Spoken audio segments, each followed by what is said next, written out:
I thought it was the happiest day of my life. Winning the lottery should have been our ticket to paradise.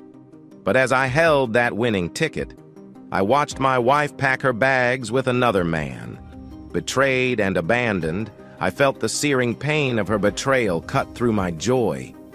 In that moment, I vowed to make her pay for shattering our dreams. I transformed my pain into a cruel plan, a masterpiece of revenge that would leave her regretting every deceitful act. This is my story. This is my revenge. Overall, it had been a nice evening. There was good conversation and some nice wine. Since I had won the lottery and retired, spending my time helping others, I didn't go out much. But tonight I decided to attend a charity dinner to raise money for helping abused animals. I have 2 dogs and care a lot about animals, so this seemed like a good cause. I had checked them out before and was impressed by their hard work. After dinner, I went to the bar for a drink. The 2 main founders of the charity joined me. Over several glasses of wine, we talked about their success stories. It was heartwarming to hear, though I found it hard to understand how anyone can hurt innocent animals. Finally, I decided to leave. After being thanked again for my donation, I made my way to my truck and drove home. Okay, I know what you are thinking. What's this wealthy guy doing in a truck? Well, it's a pickup actually, and a pretty nice one with leather seats and lots of the latest gadgets. I always liked driving pickups and didn't need the latest sports car. I never cared about impressing others and lived a simple life. It was just me and my 2 dogs since my wife had left me. Yeah, I was married before, back when I owned a landscape company. At the time, I thought life was great and believed my wife was happy too. In fact, it was the very day I found out I had the winning lottery ticket that she left me. That morning had started out busy. I had just picked up the newspaper from the driveway, tossed it into the seat of my truck, and headed straight to a job site where we had a big project going on. There had been a bit of a problem the day before with the crew, and the foreman asked me to come help him sort it out. I spent most of the day working with the crew, and by around 2 in the afternoon, the job was running smoothly again. I told the foreman I needed to get back to my office and make some calls. I got back to the office about 2:30 and checked with the lady I had hired as my office manager. There were no major problems, just a couple of phone calls to suppliers to make sure deliveries were on time. So, by 3:30, I had time to take a break and picked up the newspaper I had brought in with me to check my numbers. I bought a ticket for each lottery draw, but up to now, I had only ever matched 3 numbers, which paid $3. I wasn't expecting anything, but still liked to take a chance on a $1 ticket. This week, I had done things a bit differently, and instead of buying a state lottery ticket, I had splurged on a multi-state Powerball ticket because the prize was getting huge. I opened up to the page with the winning numbers, reached into my desk drawer, and pulled out the ticket I bought the day before. Taking a sip of my Coke, I laid the ticket down next to the winning numbers and started comparing them. When I saw that the first 3 numbers matched, I thought, Yahoo! At least I can cash it in for $1 profit. Then I saw that the 4th number matched too.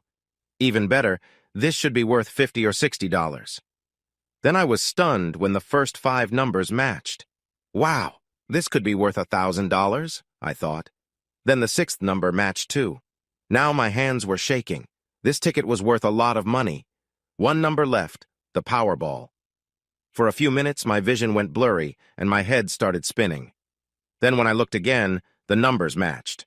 When my sight cleared, I thought I must have made a mistake.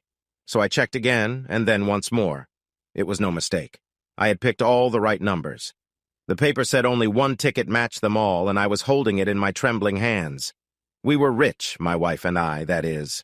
For the next 20 minutes, I just sat at my desk in a daze, trying to think of what to do next. Let's see. A financial advisor. Yes, that's it. I was going to need some good advice on handling this windfall. No, wait. The first thing I need to do is tell my loving wife. Let's see, what time is it? A little after 4.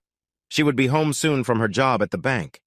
This wasn't the kind of news to be delivered over the phone. No, I had to tell her in person.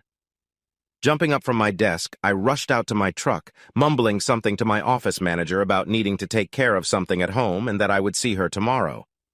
Jenny would be surprised to see me home so early as my work days were usually long. But she would be overjoyed when I told her about the ticket. On the drive home, I daydreamed about all the things we could do together. Travel, see the world. Oh yes, she was in for a surprise, but the surprise was mine. When I pulled up to our house, I saw her with another man putting suitcases into the trunk of a car I didn't recognize. What on earth? I wondered. What's going on here? Slamming on the brakes and skidding to a stop alongside the curb, I jumped out of my truck. Jenny, what are you doing? I will give her credit. She at least looked a bit embarrassed. I heard her tell the guy she was with to wait in the car. She then walked over to me and said, "I'm sorry, Michael, but I'm leaving." When she said Michael, I knew this wasn't good. The only time she called me Michael instead of Mike was when she was mad or had bad news. Leaving? What do you mean you're leaving? Michael, I do care for you, but I want more out of life. I've met someone else who's going places. He can give me things you can't. I'm sorry. I left you a letter inside. I didn't want to tell you face to face. But Jenny, I thought you loved me. I thought you were happy. I'm sorry, she whispered, then ran to the waiting car and jumped in. I stood there, stunned, watching them drive away. I was so confused that I couldn't even react. For the second time that day, my vision blurred and I felt dizzy. I guess I stood there for a good 5 minutes, staring at the spot where the car had disappeared down the street. Shaking my head to clear the fog, I turned and stumbled towards my house. Once inside, the first thing I did was go straight to the liquor cabinet. I grabbed a bottle of tequila and took a big gulp. I shuddered as the alcohol burned its way to my stomach. Then I took another swig, followed by a third. Each one went down easier. I must have drunk a quarter of the bottle before I remembered she had mentioned a letter. By now, I was getting pretty tipsy and wasn't in any shape to read it. It could wait. I staggered upstairs and got into the shower. I just stood there, letting the water run over me until the hot water ran out. Then I got out, looking for my friend in a bottle. Not even bothering to dry off, I found the bottle and fell into bed, hoping for the numbness of alcohol. Finishing off another quarter of the bottle, I finally managed to pass out. Needless to say, the next morning I was in no shape to go to work. I called the office and told them I had things to take care of. Being the owner, I had that privilege. With a spinning head and a queasy stomach, I made my way down to the kitchen where I saw a letter with 2 rings sitting on top of it. The events of yesterday came flooding back, and I ran to the sink to throw up what little I had left in me. With an empty stomach, I went over to the coffee maker. After getting it started, I walked to the kitchen table and sank into a chair, staring at the envelope with those rings on top. Oh, God, I moaned. Where did I go wrong?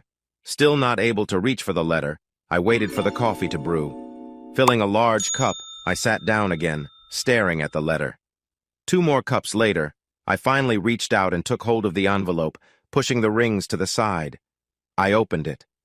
Inside, I found her letter saying that she loved me but needed more in her life. There were also signed divorce papers. She had left everything to me except what she took with her. She obviously thought what we had wasn't worth fighting for. So be it. I hadn't talked to her about how my company was doing since she didn't seem to care. That should have been my first clue, but I just thought she wasn't interested in the landscaping business. We were doing okay. My company brought in a decent paycheck. Maybe if I had told her about the buyout offer from a big company, she wouldn't have thought so little of me. Her letter went on to say that the guy she left me for had gotten a job as a bank vice president in another state. They were leaving that day and wouldn't be back. She said she was sorry to do this to me, but had to do it for herself and hoped I would understand. Understand? What I understood was that I had married someone who cared more about material things than emotional connection. Fine. If that's how she wanted it, I would make sure she didn't find out about my lottery winnings until it was too late for her to change the terms of the divorce she wanted, or come back begging for forgiveness once she found out. That wasn't going to happen. She took my love and threw it away, leaving me for another man. Hell would freeze over before I'd take her back. As my sadness turned to anger, my mind started to work again. The first thing I had to do was make sure the lottery ticket was safe until I could cash it in. So I went upstairs and got ready for a trip to the bank. I put the ticket in the safe deposit box I had there. While there, I closed our joint account and opened a new one in my name. I did the same with our credit cards. Better safe than sorry. She could decide to come back and try to clean out our accounts. My next stop was to see my lawyer. Though he didn't handle family law, he said he could file the divorce papers if I was okay with the terms. Then I told him about the buyout offer for my company and asked if he could represent me if we agreed to a few conditions. He said he would. My third stop was to a realtor to list my house for sale. I didn't know what I was going to do once everything settled, but I knew I didn't want to stay in that house, haunted by the memories of my failed marriage. It was no longer a home, just a place that was once filled with happy memories from a time when I wrongly thought my life was perfect. Satisfied that I was on track to start a new path, I went home to a warm welcome from my dogs. At least I knew their love for me was real. I fed them and then took them out for a long walk. I will admit that the smaller one was my favorite. She would run back and forth, sniffing everything and barking at butterflies. Then she'd run back to me, looking for approval. Her playful behavior made me smile. For a while, I could forget my worries and just enjoy being with my dogs. When I got home, I went to my home office and checked my email. Nothing urgent needed my attention, so I decided to go to bed early. I was still feeling a bit sick from drinking too much the night before. I got into bed and fell asleep quickly. The next few weeks went by fast. I was busy running my company and negotiating with a company that wanted to buy it. In the end, I was happy with the deal. They agreed to keep my employees for 6 months to see how they performed. I thought most of them would keep their jobs since they were good workers. I stayed on for 2 weeks to help with the transition. Things went smoothly, but the final day was bittersweet. My employees had a going-away party for me. There were a lot of sad faces and heartfelt goodbyes. I had grown close to many of them, and it felt good to know I would be missed. All this took almost 3 months. Meanwhile, I had accepted an offer on my house and agreed to move out 2 weeks after selling my company. The only big thing left was my divorce. I went to my lawyer to see if we could speed up the process. He said he would try. He contacted my wife's lawyer, who talked to her. She was also willing to speed things up. The lawyers asked the court for an early hearing. The judge, who I knew from a landscaping job I did for him, agreed to hear our case. The judge listened to both sides and decided to finalize the divorce in 1 week, as long as there were no changes to the terms. Jenny, my soon-to-be ex-wife, had left the state and had no further claims to my assets. I had a reason for wanting the divorce to be quick. I'd won the lottery and only had 6 months to claim the money. If the divorce dragged on, Jenny might try to get more money from me or even come back. I needed the divorce to be final before claiming my winnings. A week later, with the divorce finalized, I felt a huge weight lifted off my shoulders. That night, I called my sister Melinda, or Mel for short.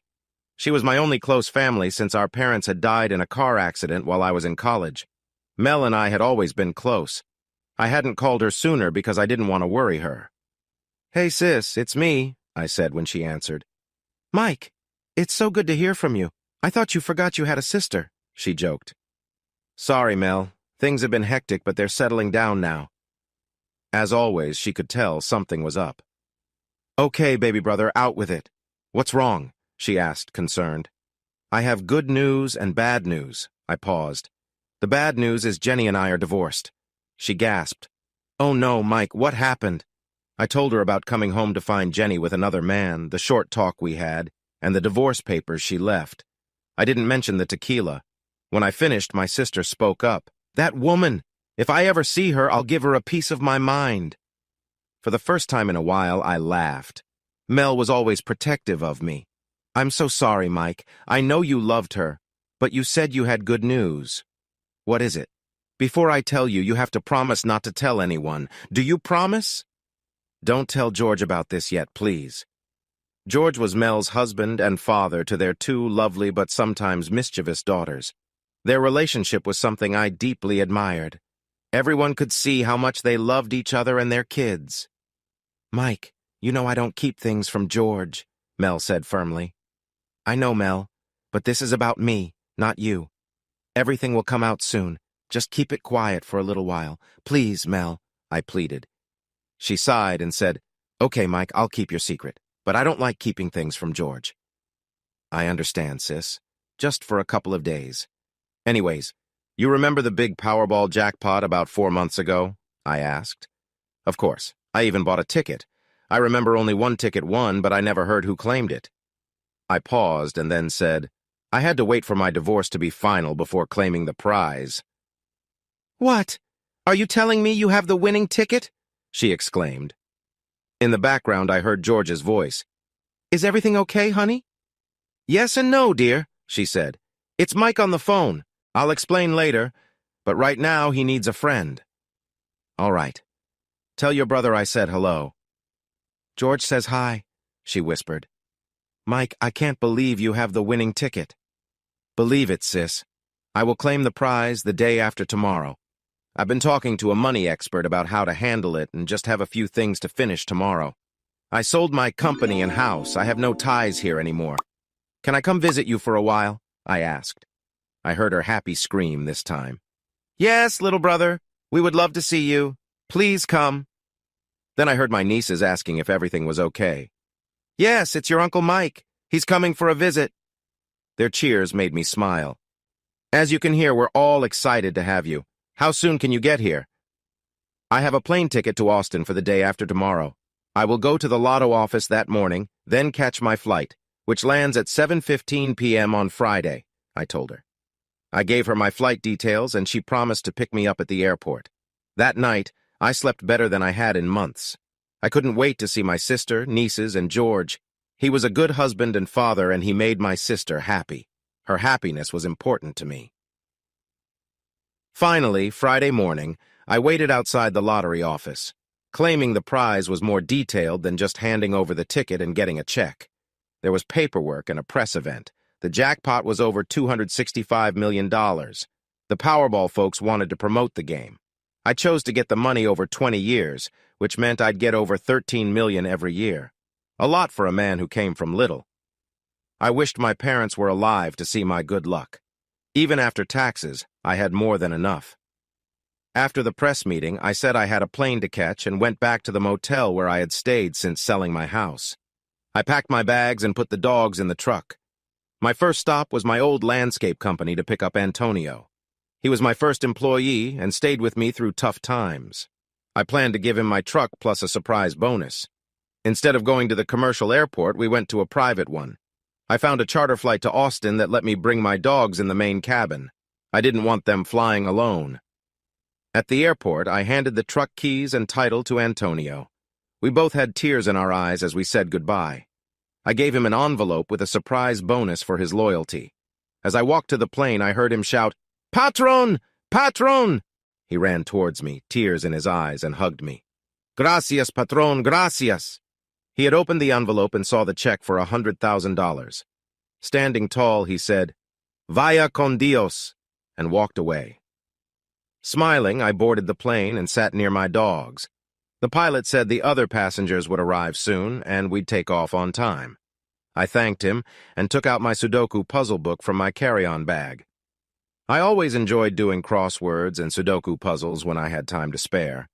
After about 15 minutes, a limo arrived next to the small jet waiting to take us to Austin. A well-dressed older man and a young girl, maybe 7 or 8 years old, got out and boarded the plane. The pilot greeted them warmly, suggesting they had done this trip before. The man introduced the girl to the pilot as his granddaughter, saying she had been visiting and was now going back home to Austin. As they took their seats, the older man nodded at me and the little girl gave me a shy smile. I think because of the dogs, I was placed at the back of the small jet, which could seat 12 people, leaving the front for the main passenger. Once we were all buckled in, the plane moved onto the runway. When the pilot gained enough speed and took off, the sudden force caused Susie, my small dog, to yip. Hearing this, the little girl in front turned around, eyes wide, trying to find the source of the sound. I smiled at her and leaned over to calm Susie, saying it would be okay. Seeing me through the front of her carrier, Susie settled down, although she still seemed nervous. Once we were cruising, the pilot came back and said we could move around. I continued with my Sudoku puzzle while hearing the faint chatter between the girl and her grandfather. After a few minutes, the girl stood up and shyly made her way towards me. Stopping a few steps from me, she said, "My name's Mary. Can I see your puppy?" "Hello, Mary. My name is Mike. I have 2 dogs. The little one in front is Susie, and that's Toby behind her," I replied. "You're welcome to talk to them if you'd like." Mary's face lit up, and she knelt in front of Susie's carrier, talking sweetly to her. Both my dogs were great with kids, which often surprised me since my wife Jenny and I didn't have children. Seeing Mary, Susie stood and wagged her tail, giving more yips. Mary turned to me with hopeful eyes. "I think she wants to come out and play." I chuckled. "I'm sure she would love to, but the airline made me promise to keep her in the carrier." Mary thought for a moment, then ran back to her grandfather. They seemed to have an animated conversation before the older gentleman walked back to me. He held out his hand and introduced himself as Tom Laughlin. The name sounded familiar, then I remembered he was the owner of Laughlin Enterprises, a big company in the aerospace industry. Standing up, I shook his hand. "Mike Johnson, it's nice to meet you, Mr. Laughlin. Thank you for letting me join your flight." He looked at me closely, then smiled. "Well, it's not exactly my plane. I charter flights with this company instead of buying my own. Anyway, it seems my granddaughter likes your dogs." "Well, they probably like her too," I chuckled.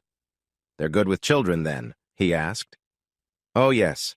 They love attention. I know your granddaughter wants to play with them, but the airline made me promise to keep them in their carriers," I said. Tom nodded and went to speak with the pilot. After a short conversation, the pilot walked back to me. "Mr. Johnson, thanks for following the rules about pets on board. The rule is to make sure other passengers aren't bothered, but Mr. Laughlin said we can make an exception if you assure me the dogs won't bite." I laughed.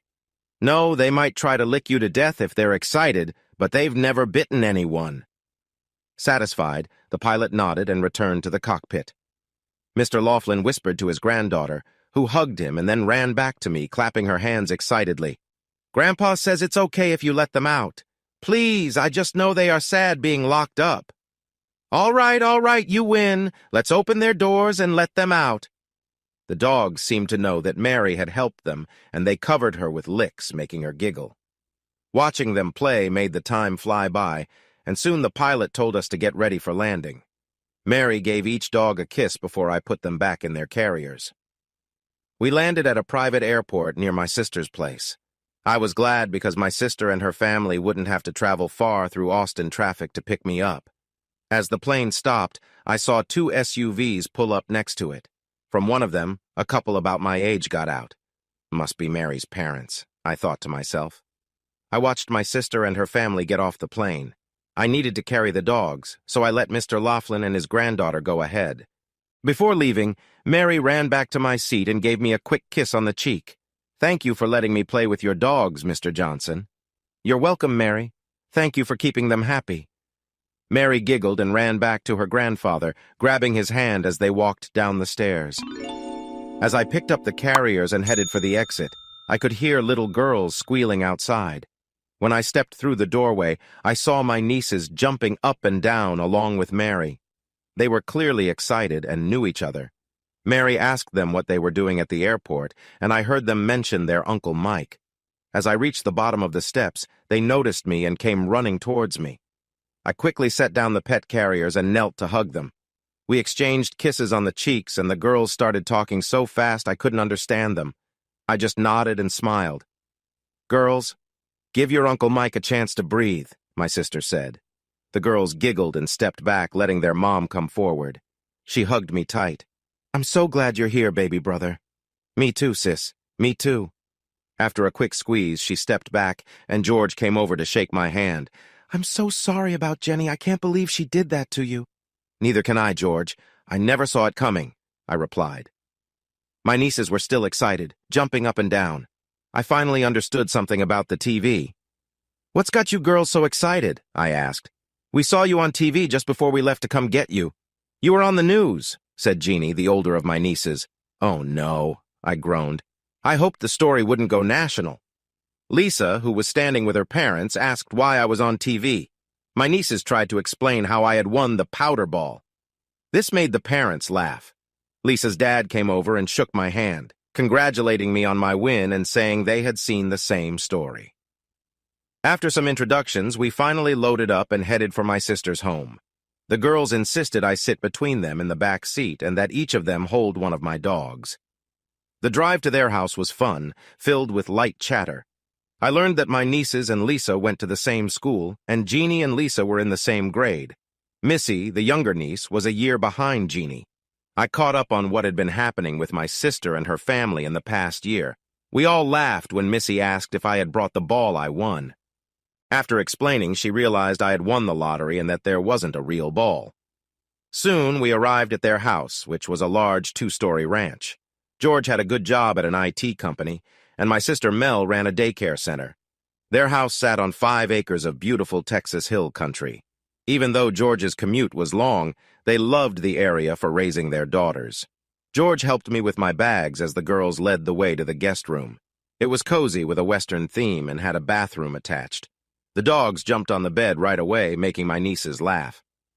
After settling in and taking a quick shower, I went downstairs to join the family in the den. I sat in a recliner and soon had 2 little girls bouncing on my lap. "Girls, don't hurt your uncle on his first night here," Mel said, smiling. "Let them be, sis. I didn't realize how much I missed you guys." After the last 4 months, I forgot what it feels like to be with family. I hugged the girls tightly, making them squeal with joy. I saw tears in my sister's eyes. After 20 minutes of tickling and giggling, my sister stood up and said, "Bedtime, girls, come on. Your uncle will be here in the morning, too." With a bit of groaning and eye-rolling, the girls hopped off my lap, kissed me on the cheek, and ran to their bedrooms laughing as their mom chased them. George and I sat back to watch the news. Just as the story of my big win started, my sister came back in. We watched in silence. After the story ended, Mel turned off the TV. "So, little brother, now that you're a millionaire, what are your plans?" I sat quietly for a couple of minutes thinking. "Honestly, sis, I don't know. I need some time to figure things out. This has been both a nightmare and a dream come true. If you guys can put up with me for a few days, maybe I can get a better idea of what I want to do." Now my sister's tears were flowing freely. She sat on my lap, wrapping her arms around me like Mom used to do. George walked over, placing a hand on my shoulder. "Mike, this is your home now," he said. "You are welcome here for as long as you want. Mel, honey, I have to be up early tomorrow. Good night, Mike. See you tomorrow." With glistening eyes, I looked up at George. "Thanks, George. Your words mean more to me than you know." Mel got up from my lap and stood next to her husband. "Bed sounds good. I'll be with you in a few minutes." George kissed her quickly and left. "I'm sure you're ready for bed too, little brother. I know it's been a long day for you." Trying not to yawn, I stood up from the chair. "Yeah, sis, you're right. It's been a long day. Bed does sound great. But first I want to say thanks to you and George for being here for me. Don't be silly. Of course, we're here for you. Your family and we love you. You can stay with us as long as you want. Always remember, brother, if I have a home, you have one too." "Thanks again, Mel. Oh, one more thing. Now that I know my win is on TV, I'm worried, Jenny." At the mention of my ex-wife's name, my sister looked angry. "Don't worry, Mike. If she calls, I'll handle it." With that, we both headed to bed. I felt more at peace than I had in the last 4 months. It was good to be around loving family. The next few weeks flew by. I spent my days relaxing by the pool and using their home gym. My sister is a great cook, so the gym was needed to avoid gaining weight. On weekends, George and I went fishing, a hobby I loved but rarely had time for because of my old job. One morning, as I came downstairs, I heard my sister on the phone. "Listen to me, you liar. I don't know where my brother is, and if I did, I wouldn't tell you. He called saying he's on a long cruise and will be gone for a year. Don't call here again." I was shocked. My sweet sister never spoke harshly, but she protected those she loved. Hearing my gasp, she turned around, her cheeks red. "You were right, Mike. She must have heard the news and is trying to find you. I hope she believes my lie about the world cruise and stops searching for you here. Sorry for my language." I laughed and hugged her. "I think you handled it perfectly. You said exactly what I would have." As days went by, I grew to love the hill country and decided I wanted to stay close to my family. I started looking for a place to buy but didn't tell anyone yet. One morning, while George and Mel were at work and the kids were at school, I was having coffee in a local cafe when I overheard 2 men talking. One said he was selling some land he owned. The other said it wouldn't take long to sell because it had lakefront access. Interested, I approached them. "Hello, I'm Mike. I heard you talking about some land for sale. Can you tell me more about it?" "Sure, young man," he said. "It's close by, 50 acres with frontage on the lake. Are you interested? I might be. I'm looking to settle down around here. Can I take a look at the land? Of course, he said. If you're free now, I can show you. I'm Jim Henley. Mike Johnson, I replied, shaking his hand.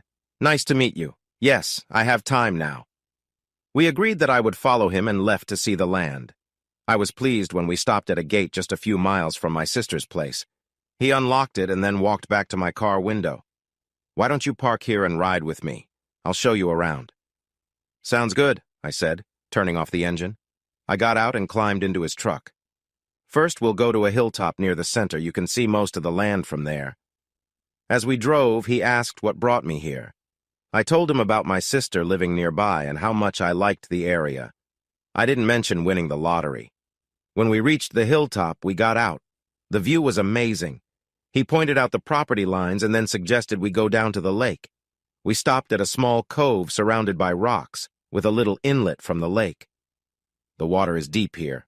It would be a nice spot for a boat dock, Jim said. I agreed, imagining a dock there. On the way back, Jim stopped at a few more interesting spots. Then he dropped me off at the gate. He handed me a business card, writing something on the back. That's a general price I'm asking. My phone number is on the other side. If you're interested after thinking it over, give me a call. I thanked him and assured him I would contact him after talking it over with my sister and her family. As I drove back to my sister's house, I felt excited about the idea of buying the property. The thought of the cove and a boat dock made it even more appealing. After that, fishing would be much easier. That evening, I stayed quiet through dinner. Right before we finished, I said, "Hey everyone, after we clean up, can we talk?" Mel gave me a curious look. "Sure, Mike. We can go to the den. Girls, help me clear the dishes." George and I went to the den. He handed me a beer, and we chatted about the weather until my sister and nieces joined us. My sister sat next to her husband and asked, "Is something wrong?" "No, everything's fine," I said. "I've really enjoyed my time here. I love this place. I'm thinking about moving here. What do you guys think?" My nieces clapped and shouted, "Yes, yes." Mel smiled. "That would be great, Mike. I was hoping you'd stay." "Have you found a place you like?" George asked. "Yes, I have." I told them about meeting Jim and touring his property. George's eyes lit up when I mentioned the cove, perfect for a boat dock. I told him he could dock his boat there, too. George had a nice fishing boat at a costly marina. This would be much closer. My sister shook her head and smiled. Boys and their toys. But she also liked going out on the lake with George.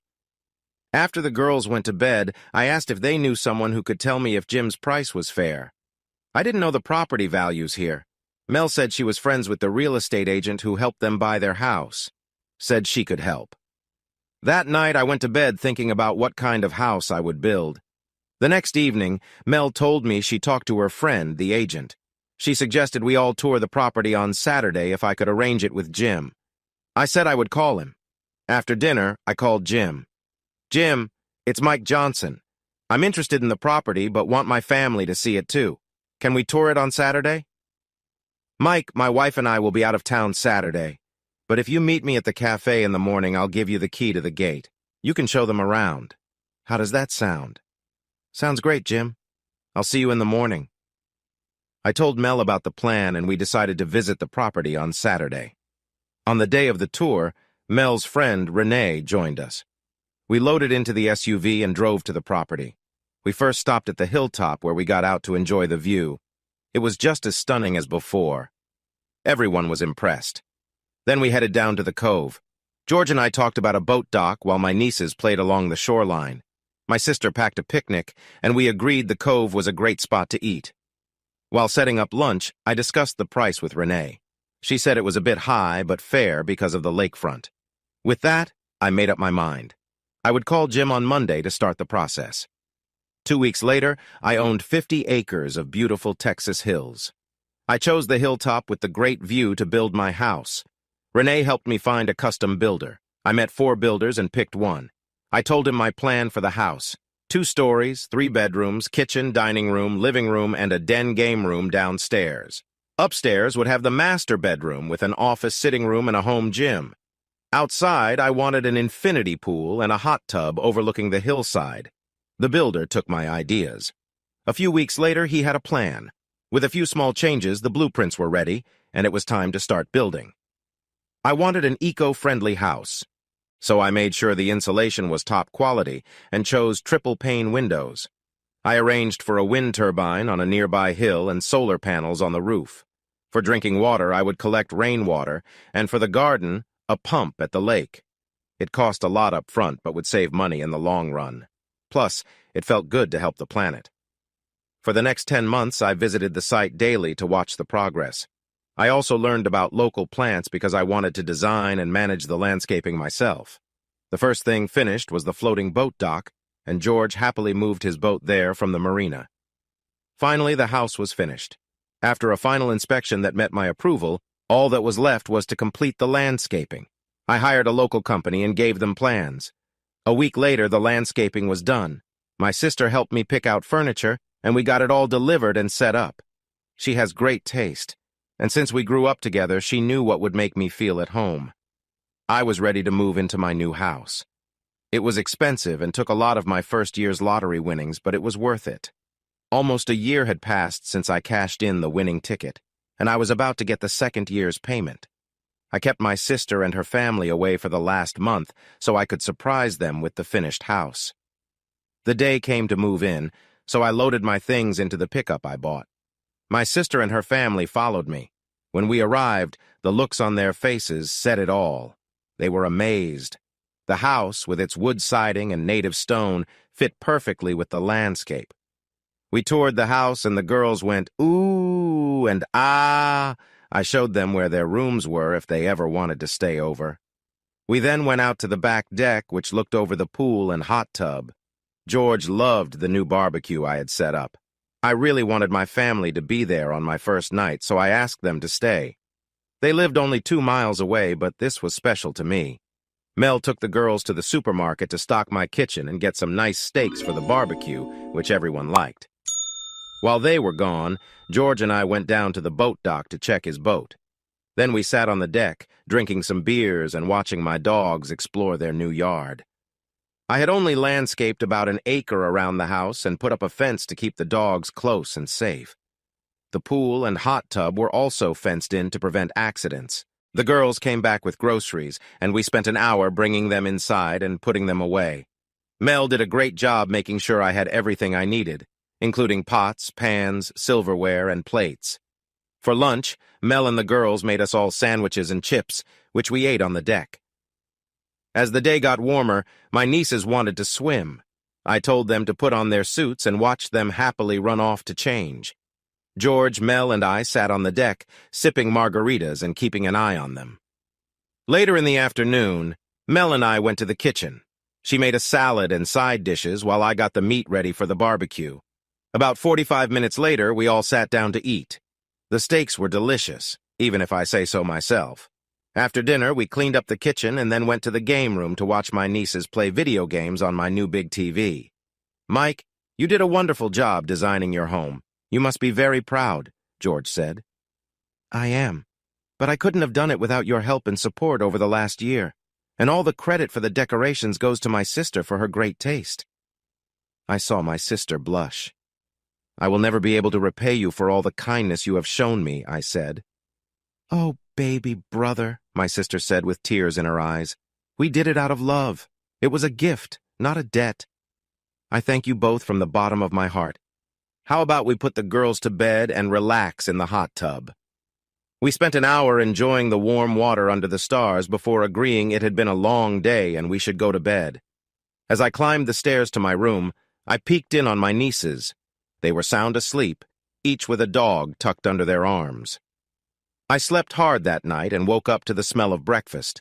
I put on my robe and went to the kitchen where my sister was cooking a big meal. There were eggs, ham, sausage, hash browns, toast, and juice. It was a breakfast fit for a king, which is how I felt in my new home. After breakfast, my sister and her family went back home. The house felt very quiet after they left. I realized living alone would take some getting used to. My dogs came over and sat by my feet. "Well," I said, "how about we go exploring?" We spent the day wandering around my new property. A couple of weeks later, the second year's lottery winnings were deposited in my account. It was time to decide what to do with my time and money. The last year had been busy with building the house, but now I had time on my hands. I still planned to visit my sister and go to my niece's soccer games, but I wanted a purpose. I thought about donating some of my money, so I started researching deserving causes. This takes us back to the start of my story. That's how I ended up at the charity dinner for animals in need. I'd spent my first year in my new home finding good causes and giving money, often without saying it was me. But sometimes I went to events. I was often lonely with just my dogs. Even though my sister and her family visited a lot, I still hurt because my ex-wife betrayed me. Because of that, I didn't look for a new relationship. I didn't trust women anymore, so I used these events to go out and meet people. On my way home, I stopped at a red light under a freeway. It was late, and I wanted to get home.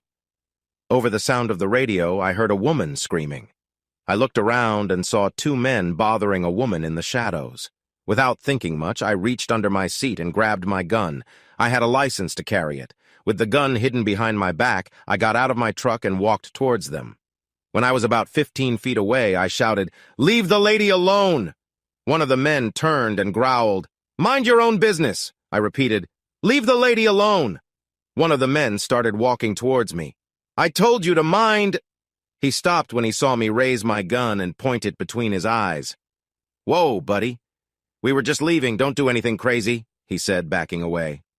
The other man saw the gun and let go of the woman. He ran away.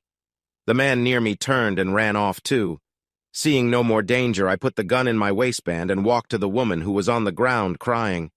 I knelt down and spoke softly. "You should come with me. It's not safe here." She looked up at me and stuttered, "What?" I said, "Come with me.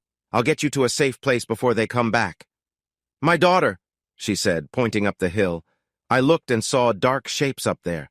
As I walked closer, I heard a little girl whimpering. She was hiding behind some bags, scared. "It's okay, sweetheart. Go to your mother. I'll get your things and take you somewhere safe," I said in a soft voice. The little girl ran to her mother. I picked up the bags and walked back to them. I told them to get in my truck. They followed, dazed. I threw the bags in the truck bed and quickly drove off. I wanted to leave before those men came back with friends. "Do you want me to take you to the police?" I asked. The mother gasped. "No, please, no police." "Okay," I said. "Is there anywhere else safe I can take you?" She shook her head, looking at the floor. "How about a shelter for women?" I asked. "No, he might have someone watching there." "Who is he?" I asked. "My boyfriend. He hurt me and threatened to harm my daughter. I wondered what I was getting into, but I knew I couldn't leave them. I know a place where you'll be safe for the night. I'll take you there and we'll figure something out in the morning." At least at my home, they'd be safe for the night. I'd think about what to do the next day. The drive home took about 40 minutes. After 20 minutes, I looked at my passengers. They were both asleep. They must have been running for a long time. Another 20 minutes and we arrived at my garage. I turned off the engine. The mother woke up, looking around scared. "It's okay. This is my home. You'll be safe here tonight, I promise," I said. She looked at my face for a few seconds, then nodded. She had no reason to trust me, but she had no choice. I got out and opened the passenger door. The woman gently shook her daughter. "Lisa, honey, wake up. We have to get out now." "Where are we, Mama?" Lisa asked. "We're at this nice man's house. He will keep us safe tonight," the mother said, looking at me with pleading eyes. "That's right, little one. Let's go inside and get you something to eat." "I bet you're hungry," I said softly. Lisa nodded and blushed, looking back at her mother. "All right, follow me to the kitchen," I said. I led them to the door and watched them step out of the truck. My two dogs ran out happily, yipping. Lisa squealed in fear and jumped behind her mother. Seeing the new guests, my dogs ran over to make friends. "Don't worry, Lisa," I said. "They just want to play. They really like having kids around." Lisa peeked around her mom's legs and saw Toby. He was always a funny dog, on his back with his legs in the air, asking for a belly rub. Susie, on the other hand, noticed Lisa was a bit scared and lay down, slowly crawling forward. When Susie looked up with her big puppy eyes, no one could resist. Lisa slowly reached out her hand towards Susie, but just as she was about to touch her, Susie jumped up and gave Lisa a big, wet kiss, making her squeal. Susie ran in a quick circle around Lisa and her mom, then lay down again and crawled forward. Lisa, over her surprise, started to giggle. She reached out again, and once more, before Lisa could pet her, Susie jumped up and gave another wet kiss. This time, Lisa squealed with joy, laughing and clapping her hands. I looked over and saw Lisa's mom kneeling, scratching Toby's belly. He loved it. Susie ran around Lisa and her mom again, but this time stopped right in front of Lisa, panting. Lisa bent down again, and this time, Susie let her pet her. I watched them for a couple of minutes and then told the dogs to go inside the house. One thing I was proud of was how well they listened, and this time was no different. They stayed just a couple of steps ahead as we moved towards the kitchen. On the way, I pointed out the bathroom and told my guests they could wash up, then meet me in the kitchen. Opening the fridge, I saw a big pot of homemade chicken soup Mel had brought over the day before. I put it on the stove to heat up, then took out a loaf of French bread. I cut several thick slices and buttered them before placing them in the toaster.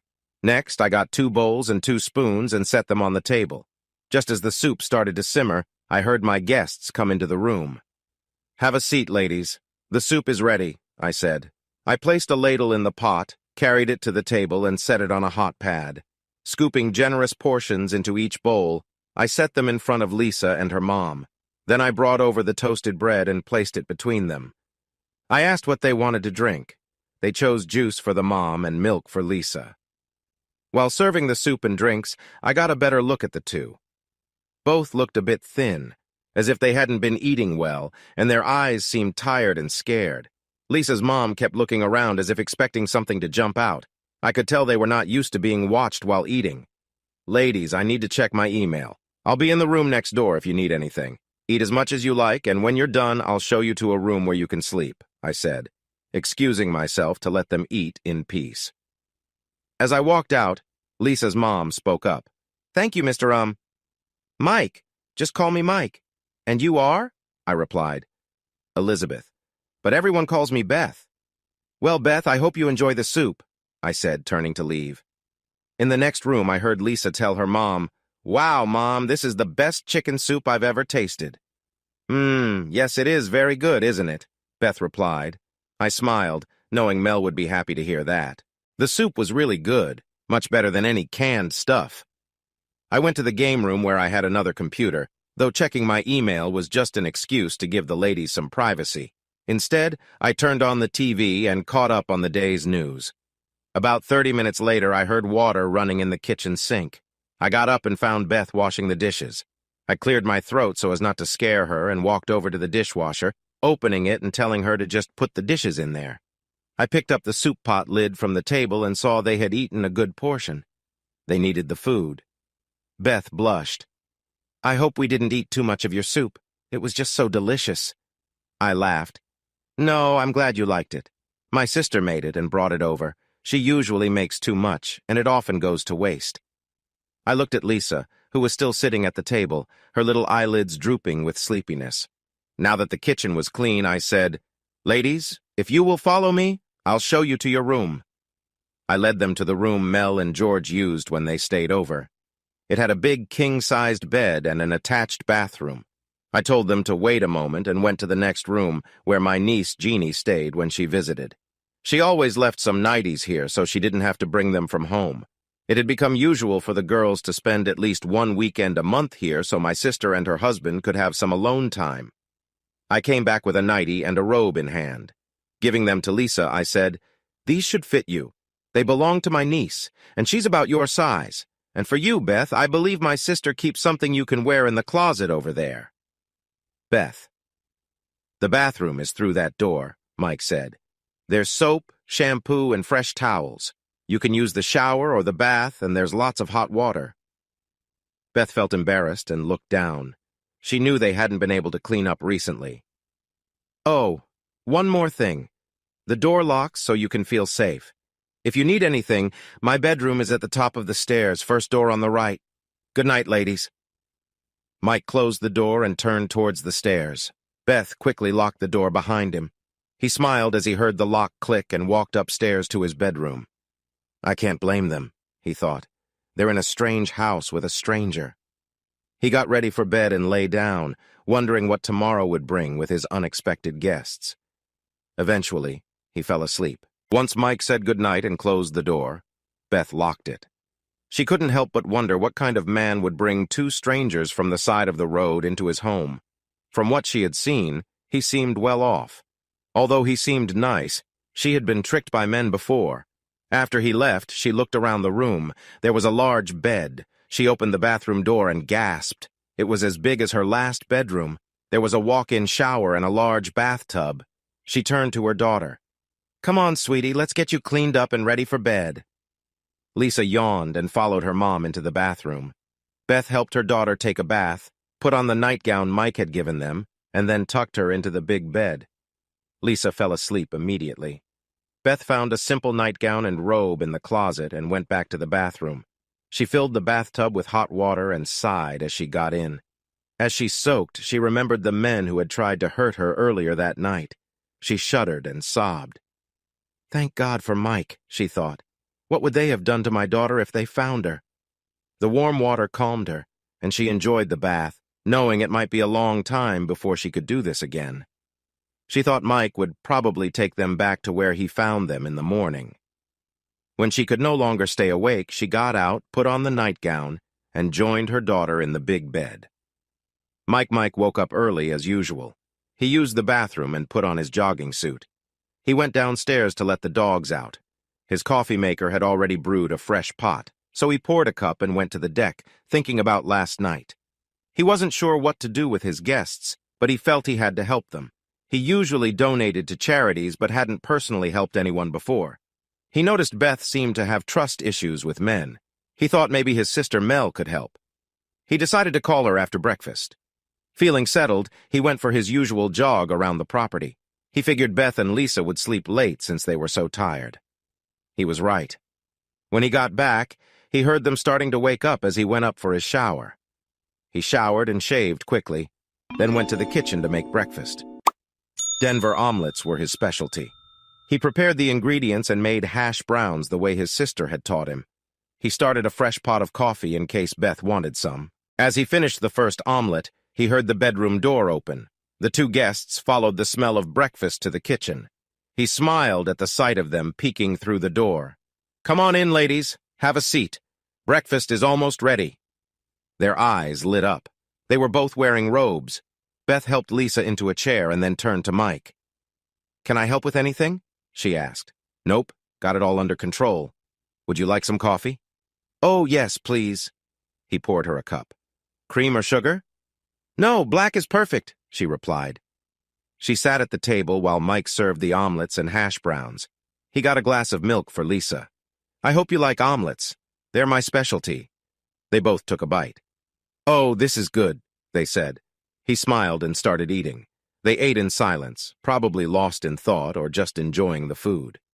Suddenly, Lisa knocked over her glass of milk. Her eyes widened in fear and her lower lip quivered. Beth jumped up to grab a dish towel, worry on her face.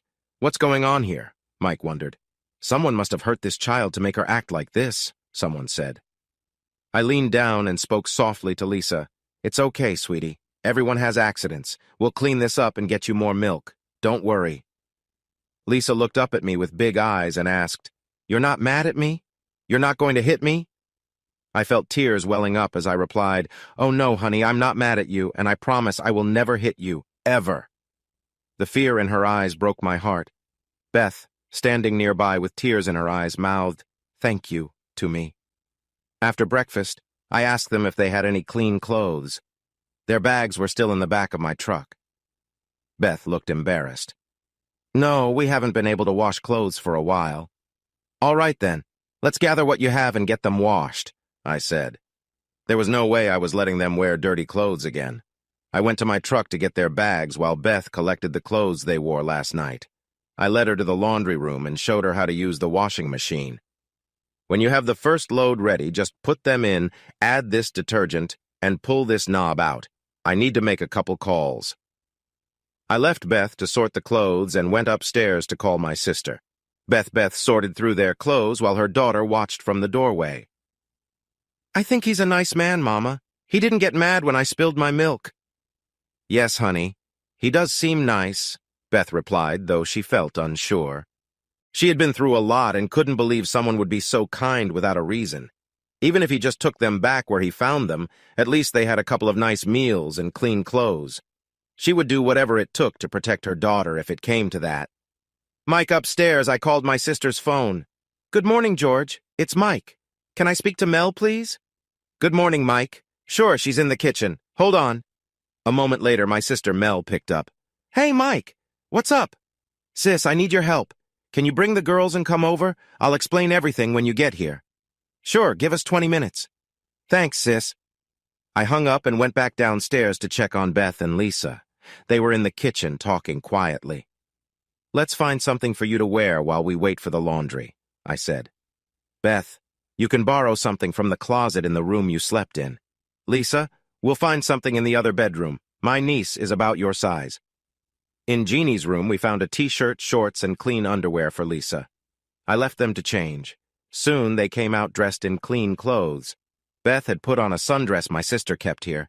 It was a bit big, but covered her well. Let me show you around while we wait for the washer to finish, I said. Follow me to the back deck. You'll like the view. Beth and Lisa followed me outside. They both seemed impressed with the view. My dogs, Susie and Toby, heard us and came running. Lisa's eyes sparkled when she saw the dogs. She dropped to her knees, giggling as the dogs licked her face. Beth and I watched with smiles. Beth turned to me. You have a beautiful home, Mike. Thank you. I know many people prefer the city, but I love the peace here in the hill country. There's a lot of beauty if you take the time to look. Beth looked at the view, seeming to agree. It was indeed peaceful out here. While she looked out, I took a moment to study her closely. Her blonde hair, now clean, hung to her shoulders. Her blue eyes, still carrying a haunted look, seemed a bit brighter. She looked like she had missed many meals, but despite that, she was quite striking. Minutes later, I heard my sister's car. Beth, I'll be back in a few minutes. If you or Lisa are hungry or thirsty, help yourselves to anything in the kitchen. I went to greet my sister and her daughters. After hugs, she asked, Okay, Mike, what's the mystery? I told her what happened last night and this morning. They need help, sis, but I don't know what kind. Beth doesn't trust men and might not open up to me. I was hoping you could talk to her and find out what's going on. Then I'll know how to help. I thought if you brought your girls over, they could keep Lisa busy while we talked, I said. My sister smiled at me. You've become quite the helper, haven't you, Mike? All right, I'll help out, just as long as she's not trying to use you. Thanks, sis. I knew I could count on you, and don't worry, I'm not using you. Brother, you never took advantage of me, even as a kid. I know you care too much for that. I knelt down to talk to my nieces. I want you two to meet a very nice girl. She has had a hard time and needs friends. Can you be nice to her? Both girls rolled their eyes. For our mom's favorite brother, we can do that, said Jeannie. Thanks, girls. Wait a minute. Favorite brother? I'm your mom's only brother. The girls giggled and ran towards the house. Mel and I shook our heads, smiling. As we walked in, the girls were already waiting for us. I led them to the back deck. Beth, Lisa, meet my sister and my favorite nieces. My nieces rolled their eyes again and giggled. They were my only nieces, just like I was their only uncle. This is my sister Mel, and these two are Jeannie and Missy. Jeannie spoke up. Hey, watch who you're calling imp, Buster, both girls pouting in a mock way. Aw, I know you both love me, I laughed. Maybe just a little bit, giggled Missy. Girls, this is Beth, I said, nodding to Beth. And that cutie over there is her daughter Lisa. Both my nieces said together, Hi, Lisa. Lisa replied shyly, Hi. I could tell she needed friends her own age, but was very shy. Why don't you girls take the dogs out and play in the yard? My nieces loved playing with the dogs. First the dogs would chase the girls, then the other way around. They never seemed to get tired of it. Okay, said Jeannie. I watched as my nieces took Lisa's hands and led her into the yard. Come on, puppies, Jeannie called. Soon the yard was full of noise as the girls and dogs ran around. Sit down, Mel. Want a cup of coffee? How about you, Beth? Like another cup? Both ladies said yes, so I went to the kitchen. I poured 1 cup black for Beth and 1 with a bit of cream for Mel. As I brought the cups back, I heard them chatting about the girls. Mel smiled and thanked me. Beth gave a softer thank you and a small smile, but I could tell she still didn't fully trust me. We spent the next 15 minutes talking about the weather and other simple things. Mel talked about her daycare, her family, trying to bond with Beth. I could see Beth felt more at ease with Mel than with me. When I mentioned how much Beth and Lisa liked the chicken soup last night, Mel looked proud. Beth said it was delicious and Mel thanked her. I felt it was time to leave them alone. Mel could try to find out what had happened to Beth and Lisa, why they were homeless and running from someone. Mel, I need to check the boat dock. I haven't been there in days. Can you stay and keep Beth company? Sure, little brother. I'm sure Beth and I can chat. I was thinking of taking the girls with me. They love running around the cove. Beth, is it okay if Lisa goes with the girls? I'm sure she'll have fun, Mel asked. Beth's eyes showed a hint of panic. The idea of letting her daughter go with a man she didn't know well was scary. I don't know, she stuttered. Beth, Mel said softly. Other than my husband, there's no one I trust more than Mike. Believe me, he will keep Lisa safe. The boat dock is private and on Mike's land. She will be safe. Why don't we ask Lisa if she wants to go? Beth looked at Mel and then at me, thinking hard. Finally, she said, I guess it's okay if you're sure. That is, if she wants to go. I walked to the deck railing and called out, Girls, do you want to go to the boat dock with me? My nieces started jumping up and down. Yes, yes, can Lisa come too? Why don't you ask her and see what she says? She's welcome to come along. My nieces huddled around Lisa, begging her to come. I don't know, said Lisa, looking worried. Mama said I shouldn't trust strange men. Jeannie giggled. He's not a strange man. He's Uncle Mike. He'll take care of us. You'll like the boat dock. We can skip rocks on the water. Please come. Lisa was unsure. On one hand, she really wanted to spend more time with her new friends. On the other hand, the idea of being away from her mom worried her. Finally, she decided she wanted to go.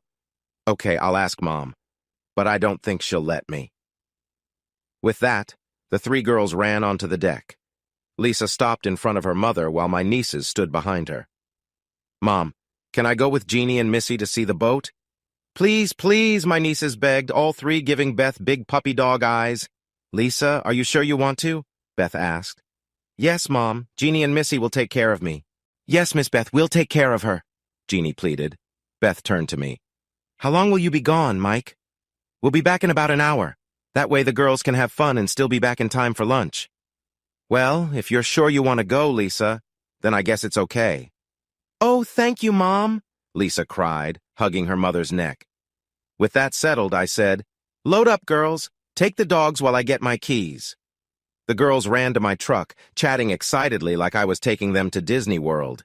As they ran through the door, I turned to Beth.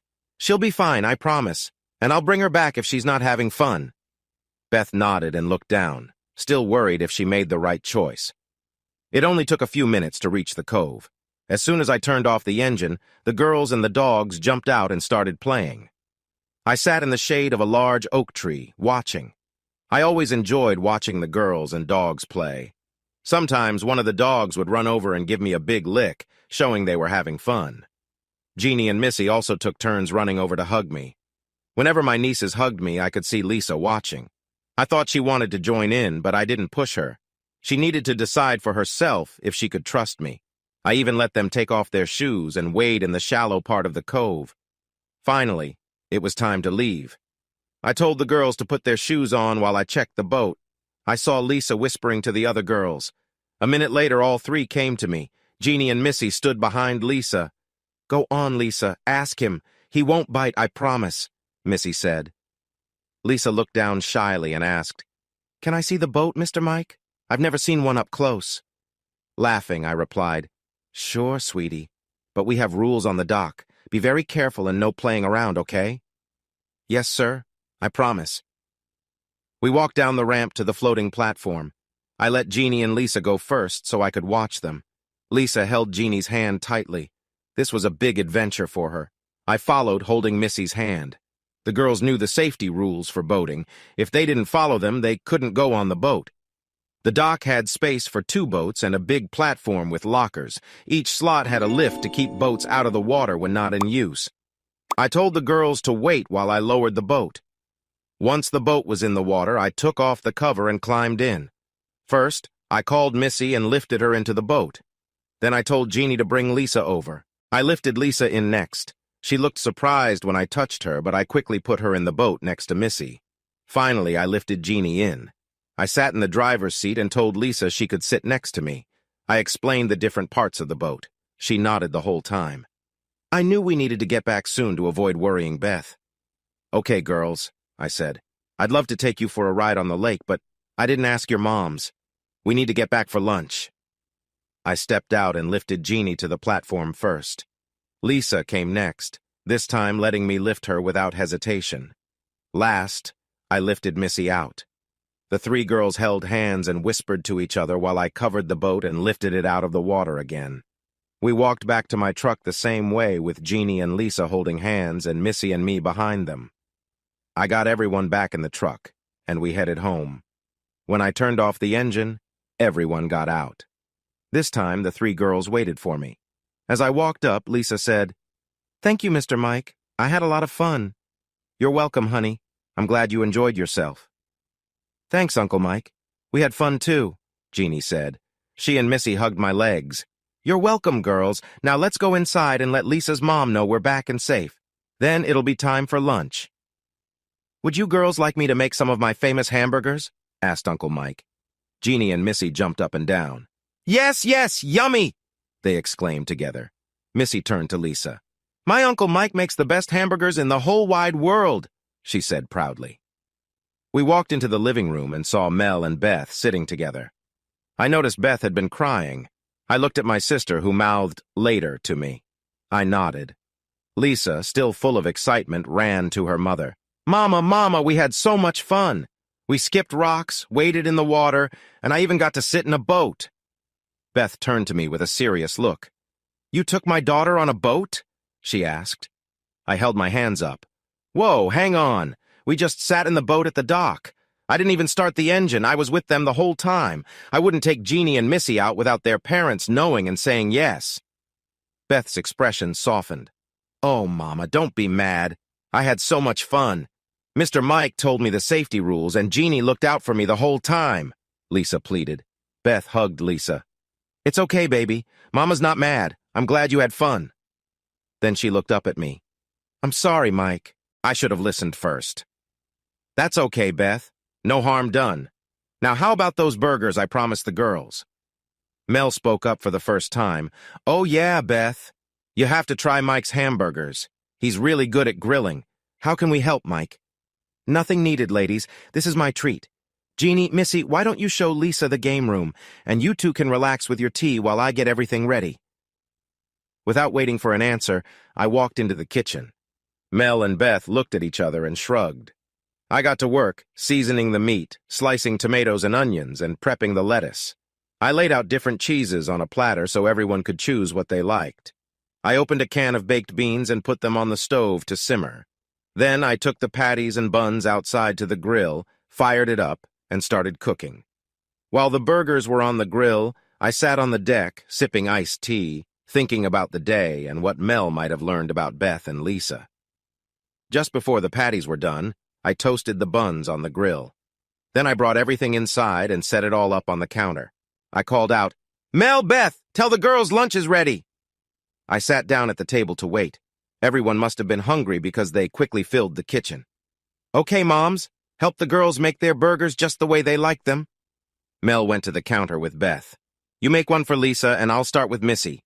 Missy, honey, come tell me what you want on your burger." Soon, everyone had their plates, and we all sat at the table. I got up to make my own burger and noticed everyone watching me. "Go ahead and eat, ladies. Don't wait for me." Beth took a bite of her burger and smiled. "Oh, Mel, you weren't kidding. This burger is amazing." I grinned at the compliment and joined them at the table. The girls chatted happily while we ate. I stayed quiet and listened. After lunch, Mel and Beth insisted on cleaning up. I didn't argue because I prefer cooking over cleaning. While they cleared the table, I took the younger girls back to the game room. I sat in my favorite chair and watched them play a video game. I must have been more tired than I thought because I nodded off. I woke up to someone gently shaking my shoulder. "Mike, little brother, wake up." I opened my eyes to see my sister smiling at me. "I guess I needed a nap," I said with a sheepish smile. "Must be a sign you're getting old," teased Mel. "It's time for the girls and me to go home. We don't want George worrying." "Okay, sis. I'll walk you out." I stretched and followed Mel to the car. Beth stood at the door, watching. Lisa and my nieces were already by the car, waiting. "Get in the car, girls. Your dad's waiting," Mel said. Then she turned and hugged me, whispering, "Call me when you get a chance." I hugged her back. "I'll call you later, sis." As I walked back to the house, I saw Lisa run to her mother. They both waved as Mel drove away. I wondered what Mel had found out. Back inside, Beth spoke to me. "Your sister is very sweet and her daughters are adorable." "I really like Jeannie and Missy," Lisa added. "And I can tell they really like you too, sweetie. And yes, Beth, I think they are very special people, and not just because we're related. Have you checked out the game room yet?" "No, not yet, but I did hear the girls talking about it." "Then come with me. I'll show you how to work the TV. Lisa already knows how to work the video games, and I have a collection of board and card games too. I will leave you two to have some fun. I work from home, so I need to spend some time in my office." I took them to the game room and showed them where everything was. Then I excused myself and went back upstairs. Once in my office, I checked my emails and replied to a few urgent ones. I wanted to give Mel time to get home and talk with George, as I knew he would be curious about why I invited the girls over, but not him. With Beth feeling uneasy around men, I figured it would be better if just the girls came over. Half an hour later, I finished my emails and was eager to talk to Mel, so I called. Like this morning, George answered the phone first. "Hi, George, it's Mike," knowing he could see who was calling. "Hello, Mike. What's this Mel has been telling me? You're now picking up strange women and taking them home?" "Oh, geez, George, it's not like that at all," I pleaded. I heard George chuckle. "If you say so, buddy. Hang on, I'll get your sister. I know she wants to talk to you." A minute later, my sister picked up. After a few pleasantries, she began telling me about her conversation with Beth. At first, Beth was hesitant to open up, but as they continued to talk, she shared more and more. Beth told Mel how her father had left her and her mother to struggle. Her mother worked 2 jobs until Beth finished high school. Once out of school, she got a job, and they were getting by. But then, Beth got pregnant with Lisa, and the father left town as soon as he found out. After Lisa was born, Beth stayed with her mom and worked at a diner to support them. Her mom watched Lisa when Beth worked. About a year ago, Beth met another man. At first, he was really nice to both her and her daughter. But 6 months ago, Beth's mom passed away, and the new boyfriend convinced her to move in with him. That's when things started to change. He became abusive. Beth didn't really know what he did for a living, as he was always vague about his work. She finally suspected he was dealing drugs. A month ago, things came to a head when he came home drunk and high. There was a fight, and he beat her, threatening to kill her and her daughter. Beth managed to get Lisa and locked themselves in a bedroom until he passed out. She grabbed what little they could carry and decided to leave. On their way out, she saw some money her boyfriend had dropped. She took it, and they left. They made it to the highway where a trucker gave them a lift into Austin. They got by on the money for a while, living in cheap motels. But Beth couldn't find work, and they eventually found themselves on the streets. That's when I found them under the bridge. Now she's scared her ex-boyfriend is still looking for them and will hurt her and Lisa if he finds them. "Wow, Mel," I said, after hearing everything. "I can see why she doesn't trust men. But if it's all true, she doesn't deserve what's happened to her. Now, I have to figure out how to help her and Lisa." "Mike, I looked into her eyes as she told me her story, and I don't think she was lying," my sister said. "Thanks again, sis. You got the answers to the questions I had about her, and thank George for letting you help out today." After saying goodbye, I sat back to think about what my sister had told me. I stood up and went back downstairs.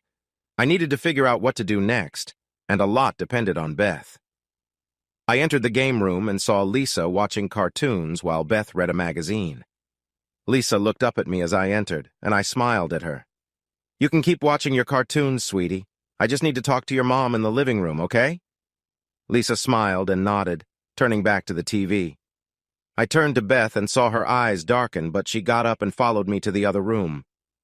So, Mike, what happens now? Are you going to take us back to where you found us? Beth asked, worry clear in her voice. Is that what you want, Beth? To put your daughter back on the streets? To face the dangers like last night? I asked. When I said this, Beth sank down onto the couch, tears flowing from her eyes. No, I don't want that for Lisa, she said emphatically. But I don't know what to do. I have no family and nowhere to go. What would you like to happen, Beth?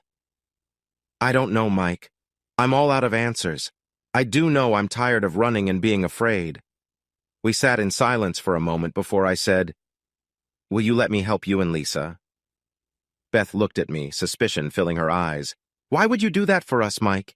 You don't even know us. What's in it for you? First off, Beth, I neither expect nor want anything from you or Lisa in return. I was lucky and got some money recently.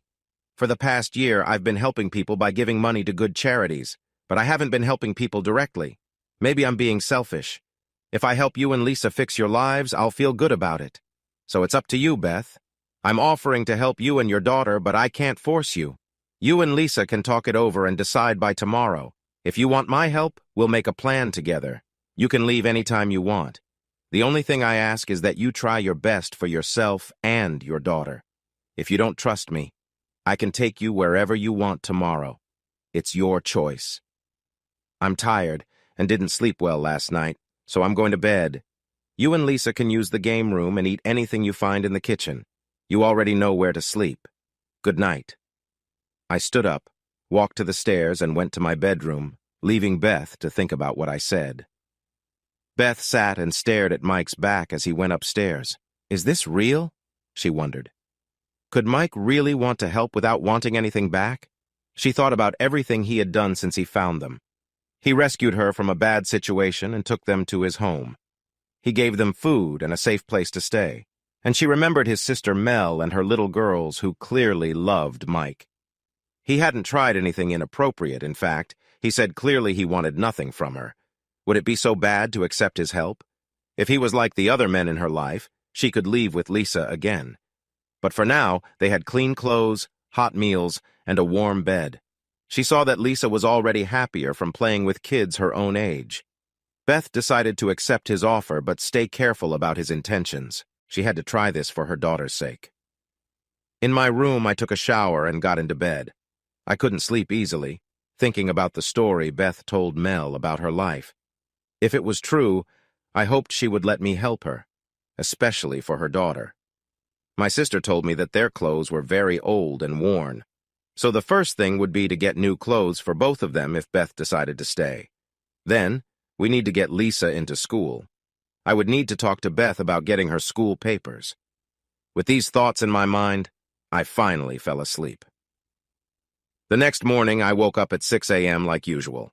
I put on my jogging suit, let the dogs out, had a cup of coffee, and went for my morning run.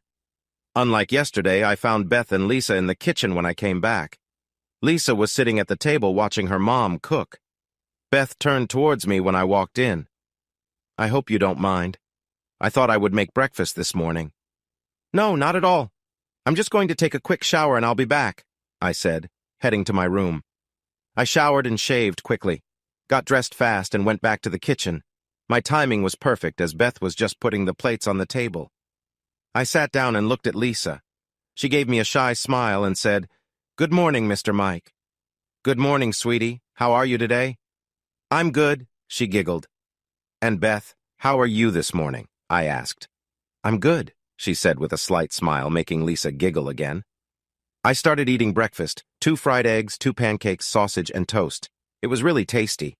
I have to say, Beth, this breakfast is great. Your pancakes are light and fluffy. You have to show me how to make them like this. Beth saw I was sincere and looked pleased. Note to self, Beth needs more compliments. Lisa was humming as she ate, and it made me happy. When she finished, she looked up. Mr. Mike, can I go outside and play with the puppies? It's fine with me, Lisa, but you better ask your mother. Can I, Mama? Beth thought for a moment. Okay, honey, just be careful. I will, Mama, said Lisa, jumping up to kiss her mom on the cheek before running outside. I looked at Beth. She really is a sweet child. Yes, she is. I think I would have given up sometimes if not for her. She is the center of my life. We sat quietly, drinking our coffee. Then I asked, "Have you made your decision, Beth?" "Yes, Mike, I have. It would be foolish to turn down your offer. For the sake of my daughter, I will accept. I still have some concerns about your motives, but I will trust you for now until you prove otherwise." "I understand, Beth, and that's okay. I get why you'd have concerns. Now, if you'll excuse me, I have a phone call to make. Then I'll help you clean up the kitchen." "No, Mike. I will clean up in here." "I want to help, please?" she asked. I could see she meant it. I thought it was good she wanted to be helpful. "Okay, I'll be in the game room." I left the kitchen and took out my phone. I called my sister's number. George, as usual, answered. "Hey, George, it's me," I said. "Let me guess, you need my family again?" he joked. "Yes, if Mel is okay with it, but only if you are too." "All right, I'll let you talk to your sister. But you owe me," he chuckled before calling my sister. "Hi, little brother, how are you?" she asked. I made Beth an offer to help her get back on her feet, and she accepted. "Mike, you're a good man. I hope this works out. I was worried at first, but after talking to Beth, I think you're doing the right thing." I laughed a little. "I wish she saw it that way too, but she doesn't trust me yet. Maybe in time. I called because I wanted to see if you and the girls could take Beth and Lisa shopping for new clothes and things they need. Use my credit card, of course." A day shopping and spending your money? Let me think." Sis paused for effect. "Okay, count me in. Have them ready. We'll be over in about an hour." "Thanks, sis. I love you." "I know, little brother. See you soon." Now I had to tell Beth and Lisa about the shopping trip. I went to the kitchen door and looked in. Like her daughter earlier at breakfast, I could hear Beth humming while cleaning up. I gave a gentle cough to let Beth know I was there. She turned around, her face blushing as she realized I heard her humming. I wisely ignored it. "I wanted to tell you that Mel and the girls will be here soon. They're taking you and Lisa shopping." "Shopping?" Beth asked. "Yes, for new clothes, shoes, whatever else you need. If you let me help, you and Lisa need these things." I saw Beth swallow her pride. "All right, Michael, if you say so." It was the first time she called me by my full name. I liked it for some reason. Beth walked to the back door and called for Lisa. Huffing and puffing, Lisa came running up, chased by my two dogs. "Yes, Mama?" "Come in now and take a bath and put on clean clothes. Mel and the girls are coming to take us shopping," Beth said.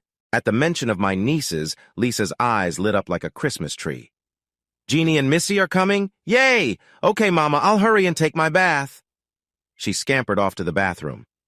I was still chuckling when Beth left to join Lisa. To pass the time, I went to the game room and turned on a football game. Neither team was my favorite, but I enjoy watching. Half an hour later, I heard little feet running towards me. "Are they here yet?" Lisa asked, bursting into the room. "Not yet, sweetie. Just a little longer. Here, I'll change the channel to cartoons. You can watch until they get here." "All right," she said sweetly, plopping down on the couch. I grinned as I watched her fidget, looking out the window constantly for her new friends to arrive. Another 15 minutes passed, and Beth came in. I saw she was wearing one of Mel's dresses. "Do you think your sister would mind me wearing her dress? I don't have anything nice to wear." "I'm sure it'll be fine, Beth. Don't worry." Right then, I saw their car pulling up. Lisa jumped up, screaming, "They're here! They're here!" And in less than 2 seconds, she was out the door to see her new friends. I just looked at Beth and grinned. For the first time, she smiled back, and it lit up her face. We followed Lisa outside to greet my sister and nieces. After saying hello, we got the 3 little ones strapped into the back seat and Beth in the front passenger seat. My sister came over to me. "Any instructions, Mike?" she asked. I handed her my credit card. "Come on, sis. I'm just a regular guy. What do I know about what women need or want? Take them out, buy them what they need. Get their hair done, whatever you think. Clothes, shoes, makeup. Treat everyone to lunch. If you and the girls see anything you like, add it to my tab. Just try to keep it under $1 million, okay?" My sister giggled. "Right, I got it. 1 million is our limit. Bye, little brother." With that, she spun and headed to her car. "Mel!" I called after her. She just spun and blew me a kiss before hopping into her car and speeding off. I shuddered and walked back to the house. If I kept this up, I might have to take out a loan. To pass the time, I went to my home gym and worked out for 2 hours. Then I went to the backyard and played with the dogs. I made myself a nice salad for lunch and then went to the game room to watch TV. By 5 o'clock, I was pacing back and forth. At 6 o'clock, I started to worry. Just as I was about to call my sister, I saw her car pulling up. Acting like I wasn't worried, I quickly sat down in my chair and flipped the channel to ESPN. I could hear the front door open and the sound of female laughter. Still pretending not to care, I sat there as my nieces and Lisa burst into the room. My 2 nieces jumped into my lap, laughing. "Uncle Mike, we had so much fun," Missy said. "Look at Lisa. She has all new clothes and her hair done." I looked over at Lisa, who was standing shyly watching me and my nieces. She did look nice in her new clothes, and her haircut showed off her cute little face. My, I said. "You look lovely, sweetie." Lisa turned red at my words. "Thank you, Mr. Mike." I then saw my sister and Beth walk into the room. When I looked at Beth, I couldn't breathe. She looked completely different. My sister noticed me staring. "Aren't you going to say something, Mike?" asked Mel. "You look very nice, Beth." I felt my face turn red as I stammered. "Thank you, Michael. That's sweet of you," Beth said, blushing. Mel then told me, "Get up, Mike. Go and bring in their bags so the girls and I can get home." I set my nieces on the floor and quickly did as she asked. 3 trips later, I had everything moved to their room. I returned to the game room and told Mel that everything was unloaded. My sister got up, told the girls to get in the car, and then walked over to Beth. She kissed her on the cheek and said they would meet up later in the week. Heading for the door, she told me to walk her out. Once we reached her car, Mel turned to me. "Mike, I have to say that after spending the day with Beth and her daughter, they are truly nice people. What you're doing for them is really kind." I didn't know what to say, so I just hugged my sister, kissed my nieces on the cheek, and went back inside. As I walked through the front door, I could hear Beth and Lisa chatting excitedly about their day. I went to the game room and told Beth I had put their things in their room. "I'm going to bed now," I told them.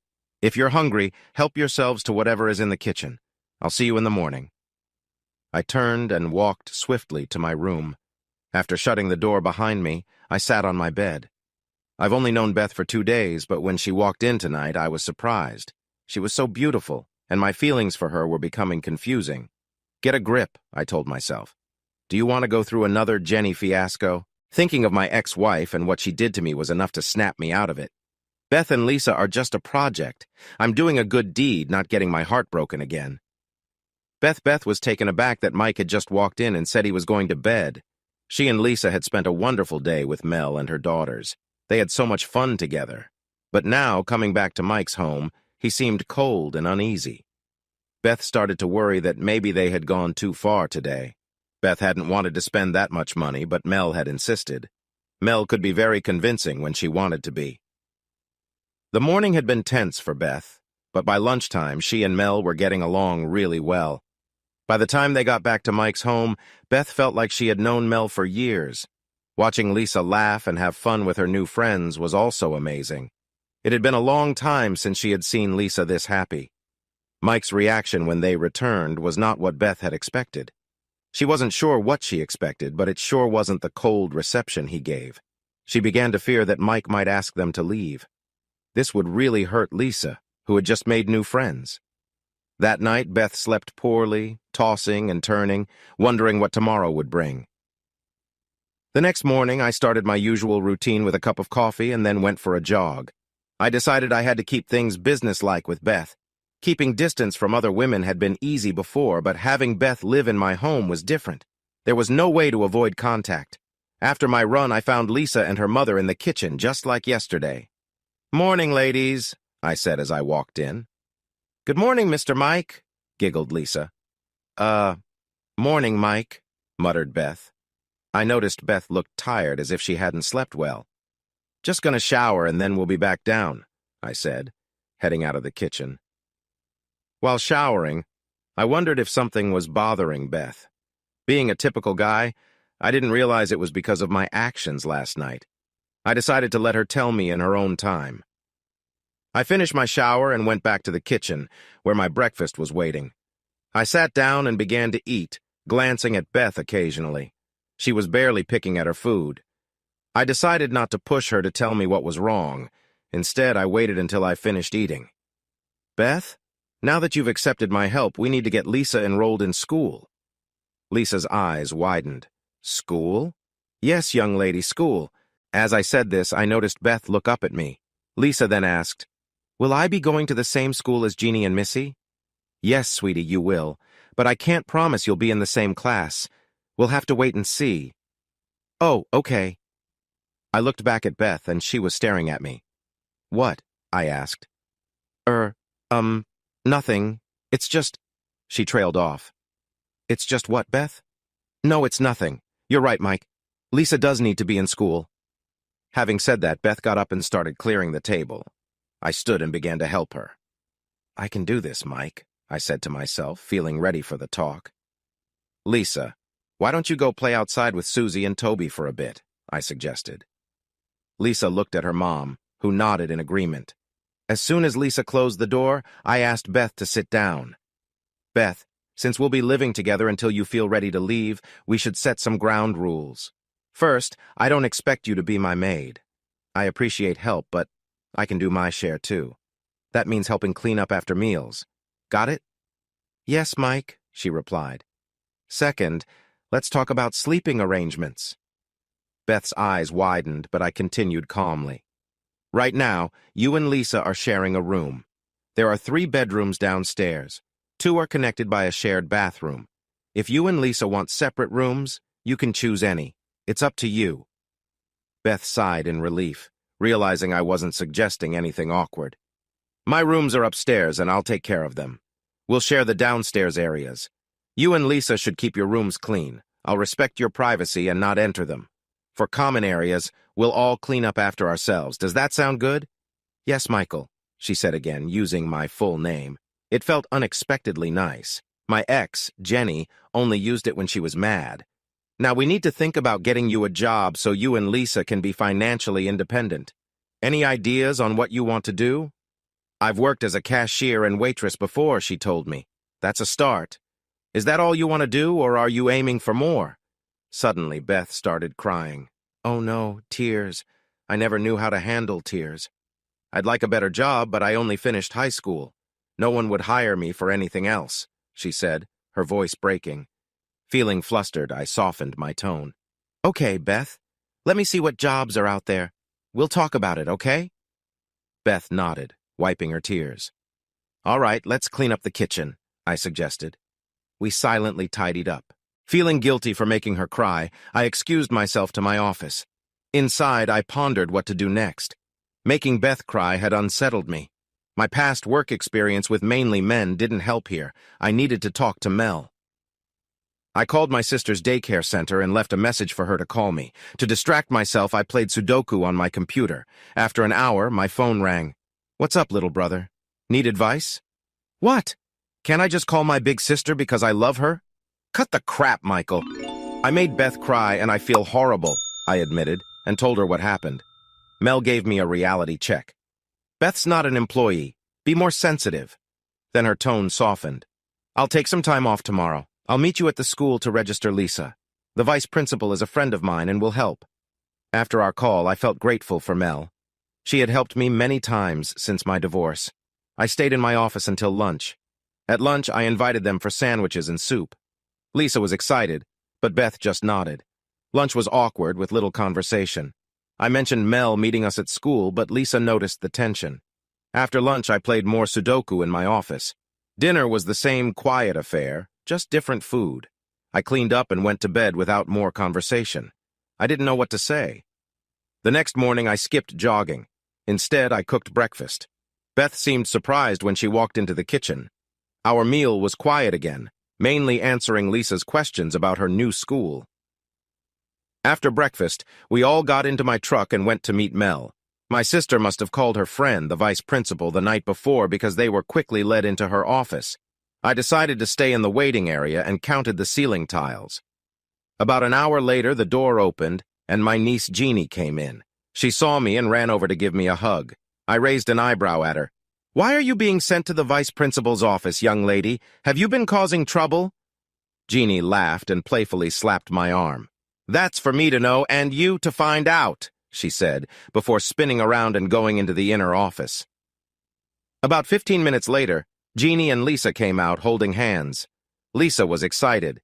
Mr. Mike, I'm going to be in Jeannie's class. She's going to show me what to do, she said. That's great, sweetie. I know Jeannie will take good care of you, I replied. Bye, Uncle Mike. Come on, Lisa. It's almost recess time. We're going to have so much fun, Jeannie said as she pulled Lisa out the door by the hand. Another 10 minutes went by before my sister and Beth came out of the vice principal's office. Mel walked over to me and said, Mike, Beth is coming with me to see where I work. I'll drop her off this afternoon on my way home. The way my sister said it, it was like a fact. I didn't feel like arguing. Both women left the office while I watched them go. Then I made my way out of the school and drove back home. On the drive, I thought about the situation and what I could do to fix it. One thing I knew was that things were awkward between Beth and me. If it kept on, I'd end up hiding in my own house. I decided right then that wasn't going to happen. It was my home, and I wouldn't let anyone push me to that point. Beth's perspective. Beth followed Mel to her car, feeling relieved. She had been very nervous about having to ride back home alone with Mike. Even when she and Mike had been alone in a room, Lisa had been nearby. She didn't really think Mike would harm her, but she still didn't fully trust him. The men in her life had either left her or hurt her, and she wondered if she could ever trust any man again. During the ride to the daycare center, Mel talked about the school. She told Beth about the academics, the extra activities, and the PTA. Beth was glad to hear that it was one of the better schools in the state. She really wanted Lisa to get a good education and hoped she could go to college, something Beth never had a chance to do. Beth was impressed with the daycare center. It was in a nice-sized building, with several rooms for different age groups. All the rooms were bright, clean, and cheerfully decorated. Each had toys and learning games suitable for the kids in that room. Mel gave Beth a tour, introducing her to the staff. These were Mel's employees. Beth noticed one room was empty and asked Mel about it. Mel explained that it was for older kids up to age 8, who came there after school until their parents picked them up. Beth saw that the lady in the room with the babies looked stressed out and offered to help change diapers and feed the babies. Mel smiled as she watched Beth. She could see Beth cared a lot for children. She thought offering Beth a job could be good for both of them. At lunchtime, Mel told her staff that she was taking Beth to lunch. They went to a nice little cafe nearby. After ordering, Mel brought up the idea of Beth working for her. Well, Beth, what did you think about the daycare center? Mel asked. Oh, I really liked it. You've done a great job making it a wonderful place for kids. I bet you get a lot of joy taking care of all those kids, Beth replied. Honestly, it can be very busy at times, and it's not the perfect job for everyone, but yes, I do love it. And I was impressed watching you with the babies today, Mel said, pausing to let her words sink in. I was wondering if you would come work for me. Beth's eyes widened. Mike told you to do this, didn't he? He thinks I can't get a job on my own. Mel smiled and reached across the table to pat Beth's hand. No, Beth. Mike didn't ask me to give you a job. He doesn't know anything about this, and I'm not doing it out of kindness either. One of my full-time employees had to leave town to take care of her mother, who had a stroke. The lady you met with the 3 to 4-year-olds agreed to help for a few days, but she doesn't want a full-time job. She just helps out when I'm short-handed. I've seen you with Lisa, and I saw you this morning helping the babies. If you're interested, I think you'd be great at the job, and I could really use the help. Beth's eyes softened. Mel, I don't know what to say. Beth, there's one more thing that might interest you. After school, my girls catch the bus and come to the center, so I get to keep an eye on them and spend more time with them. If you work for me, Lisa can ride with my girls and stay at the center until your shift is over. Beth was feeling grateful. Thanks, Mel. You don't know how much this means to me. Mel smiled. Even though he didn't have anything to do with it, I think Mike will be glad you found a job so quickly. Beth's smile faded. Yeah, Mike. I just hope I can stay long enough to get back on my feet. Mel looked worried. Okay, what's wrong? I don't think your brother is happy with me. I feel like he's mad about how much money we spent. Beth said. Beth, trust me, Mike isn't upset about that money. Why do you think he is? Well, after you left last night, he just came in and said he was going to bed. This morning he was polite but very businesslike. I think he regrets offering to help me and Lisa. If he's acting strange, it's got to be something else. Let me tell you about my brother. If you're staying at his home, you should know this. You and Mike have more in common than you think, said Mel. Beth looked puzzled. What could we have in common? He's rich, has a beautiful home, and a loving family. I'm homeless, broke, and all I have is Lisa, but I'm thankful every day for her. You both have been hurt by people you loved.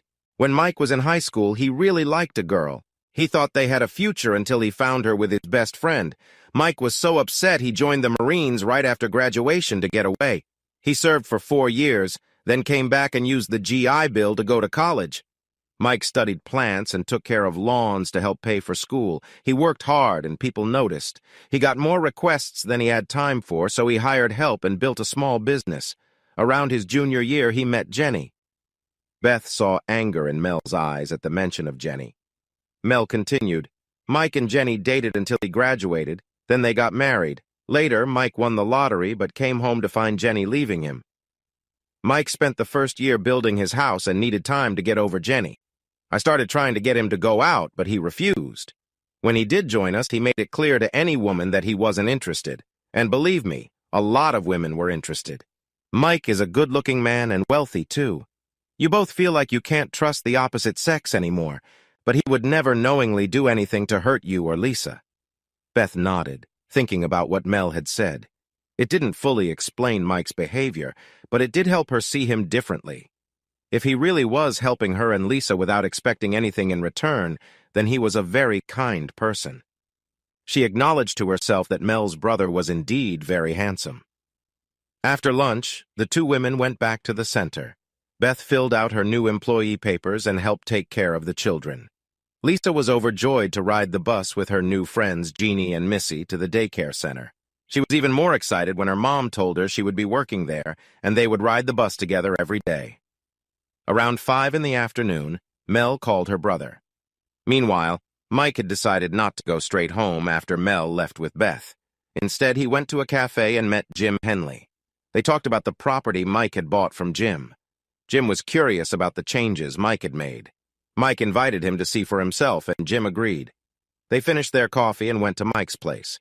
Jim was very impressed by all the improvements. He left around noon to have lunch with his wife. Back at home, Mike made a sandwich, grabbed some chips and a soda, and went to his office. After eating, he turned on his computer to do some work, but instead, he played Sudoku. After a couple of hours, he needed a break and took his dogs for a long walk. He returned a little after 4 and started getting ready to make dinner. I wanted to have dinner ready for Lisa after her first day of school. A little after 5, the phone rang. It was the daycare center. "Hi, sis," I said, picking up. "Hey, little brother, just wanted to let you know we would be headed home in a few minutes," said Mel. "All right, sis. See you soon." I went to the kitchen and started the sauce and put the noodles on. I was making spaghetti. I thought Lisa would like that. All kids liked spaghetti. Just as everything was finished, I heard Mel's car pull up. A minute later, the door opened, and I heard the chatter of females coming in. "I'm in here," I called out from the kitchen. I heard little feet running towards me and turned just in time to catch my nieces as they jumped on me. I gave each a quick kiss and looked over to see Lisa standing there, looking a bit shy. "Hey, sweetie, how was your first day of school?" Lisa's face lit up. "Oh, Mr. Mike, it was so much fun. Jeannie took me around and I met all her friends. They were so nice. I'm really going to like this school. And then I got to ride the bus with Jeannie and Missy to the daycare, and then Mama told me—" Before she could finish, Jeannie and Missy quickly said, "Shh, it's a secret, remember?" "Oh, yeah, but I did have a lot of fun," Lisa finished. I glanced over to see my sister, Mel, and her friend Beth come into the kitchen. Beth looked serious while Mel smiled at me. "Come on, girls," said Mel. "Your father will be home soon. Let's go get dinner ready." "Okay," the girls said together. I bent down and got my usual kiss on the cheek. Then they ran over to Lisa and hugged her. "See you tomorrow, Lisa." As they ran off to get in the car, I told Mel I would walk her out. I then told Beth and Lisa that dinner was ready if they wanted to wash up. I followed Mel outside. When we reached her car, I asked her, "What's this about a secret?" "Don't worry, Mike. If you are nice, Beth will tell you." "Oh, I see how it is. You won't keep secrets from George, but your brother doesn't count." "Ah, little brother, this isn't a secret about us. It's Beth's secret." "Yeah, whatever," I said, but with a smile on my face. I bent and kissed my sister on the cheek and returned to the house. Beth, Lisa, and I got back to the kitchen at the same time. "Do you like spaghetti, Lisa?" I asked. "Oh, yeah, Mr. Mike, I sure do," she said. "Then if you ladies will have a seat, I will bring it to the table." I had already set the table, so as Beth and Lisa took their seats, I drained the noodles and put them in a large bowl. I then poured the sauce into another bowl and carried both to the table. Lastly, I brought us all something to drink and took my place at the table. Beth fixed a plate for Lisa, then helped herself, and then I did likewise. We ate in silence for a while until Lisa couldn't take it any longer. "Mama, aren't you going to tell Mr. Mike the secret?" she finally blurted out. I looked at Beth with anticipation. She looked down at her plate. "I got a job today, Mike. I'm going to be working for your sister at the daycare center," she said. "Isn't that good, Mr. Mike?" chirped Lisa. This was totally unexpected. "Yes, that is very good." "Congratulations, Beth," I answered. Beth looked up at me with a questioning look. "Thank you, Michael." She could see the surprise on my face and knew Mel had told her the truth that I knew nothing about this. The rest of dinner went by with lively chatter about Lisa's first day at school. Beth helped me clean the kitchen with little said between us while Lisa went to the game room to watch TV. Once we were done, we went to join Lisa. I sat in my recliner watching the Disney Channel with Lisa while Beth sat on the couch reading. At 9, Beth got up and told Lisa they needed to get ready for bed. Lisa stood up and said, "Okay, Mama. Good night, Mr. Mike." "Good night, honey. Sweet dreams. Good night, Beth." "Good night, Mike," Beth said, leaving the room. After they left, I switched the TV to CNN and sat staring at the screen. I thought about the day's events. Lisa starting school and Beth getting a job. It was a big day for both of them. Even though I hadn't seen much of Beth today, I couldn't deny that I felt something when I did look at her. "Come on, man, you can't let her get to you. You'll just get hurt again." I turned the TV off and headed for bed, whispering "good night" as I passed their door. The next morning, I was up early as usual. I decided to skip my morning run and went to the kitchen to fix breakfast for the new schoolgirl and working woman. Beth looked surprised when she walked into the kitchen and saw me dishing up their plates. I put their plates on the table and brought Beth a cup of coffee and Lisa a glass of milk. My sister had told me she would swing by this morning and pick up Beth and Lisa, so I didn't have to worry about taking them in. I wished both ladies a nice day and took off for my morning run, telling Beth to leave the dishes and I would clean up when I got back. Of course, when I got back, I found the kitchen spotless and the house empty. Mel had already picked up Beth and Lisa. I came in and decided to have a bowl of cereal. While I ate, I thought about Beth and Lisa needing a way to get around. Even though it wasn't far, I didn't want my sister to have to drive them every day.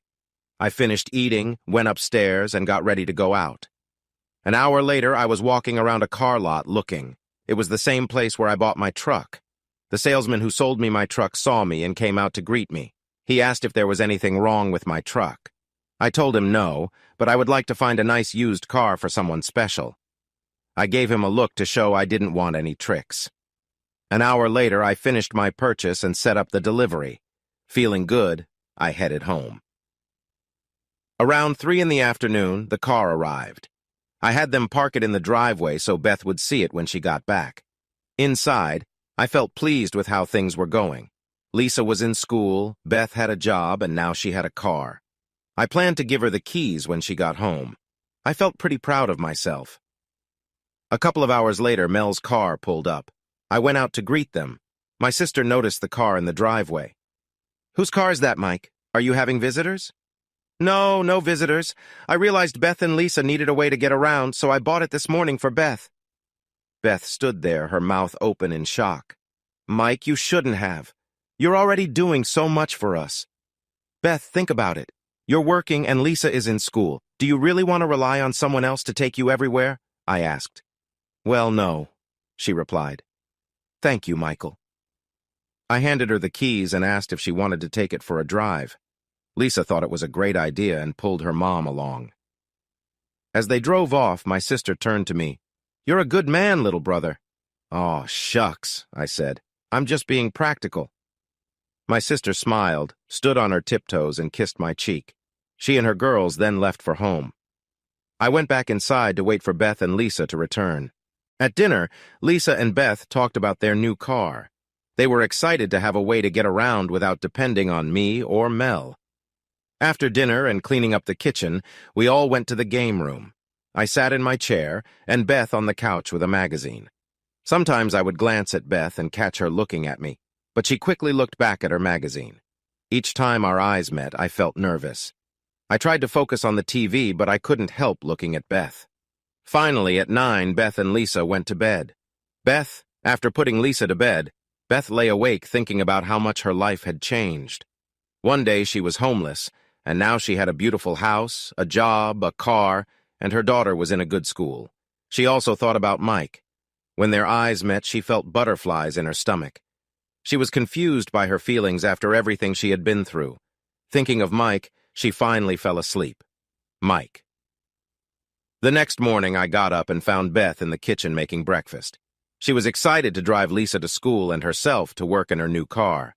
While eating, I told Beth that it was the weekend I watched my nieces so their parents could have some alone time. Beth blushed slightly at the phrase, alone time. Lisa, on the other hand, was excited. "You mean Jeannie and Missy are going to spend the night?" she asked eagerly. "Yep, they will spend tonight and tomorrow night here," I told her. "Yippee!" yelled Lisa. My sister had called to ask if I still wanted to have the girls over, and I assured her I did. I knew Lisa would love a slumber party, and Beth would enjoy a girls' night. When they returned that afternoon, the girls were excited. It was clear they were going to have fun. Even Beth was in a good mood. I cooked my famous burgers, and after dinner, I excused myself to give the girls space.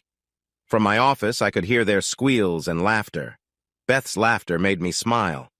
I was glad she was having fun. The next morning, I asked the girls at breakfast if they enjoyed their night.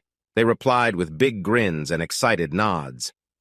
After breakfast, the girls went outside to play. Beth and I cleaned the kitchen and then went out to the deck to watch them. We didn't talk much, but often glanced at each other. After a while, I thought Beth might want some time alone, so I excused myself and went to the game room to watch TV. Around noon, I heard the sound of little feet rushing in.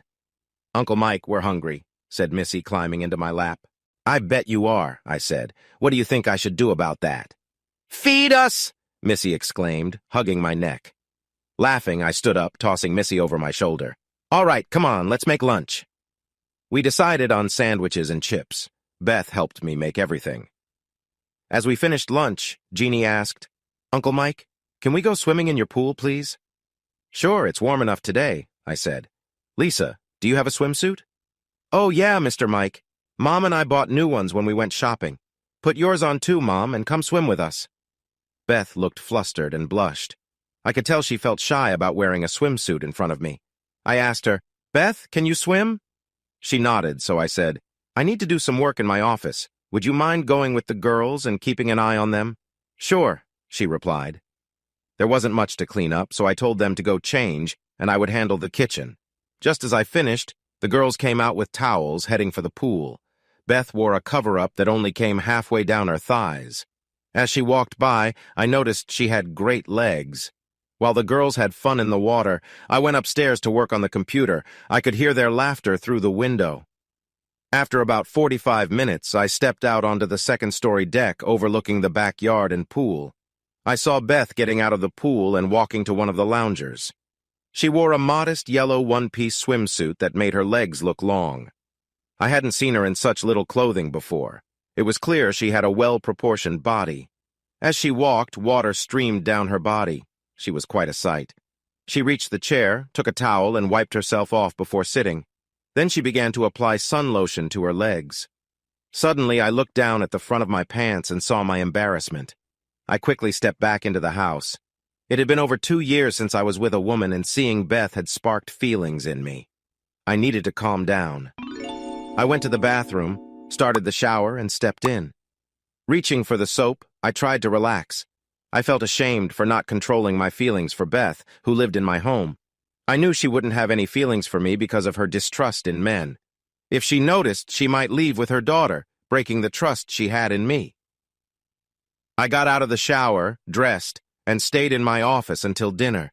I joined the girls to eat but tried not to look at Beth, afraid she would see my guilt. After dinner, I told them to continue with their slumber party and hurried back to my room.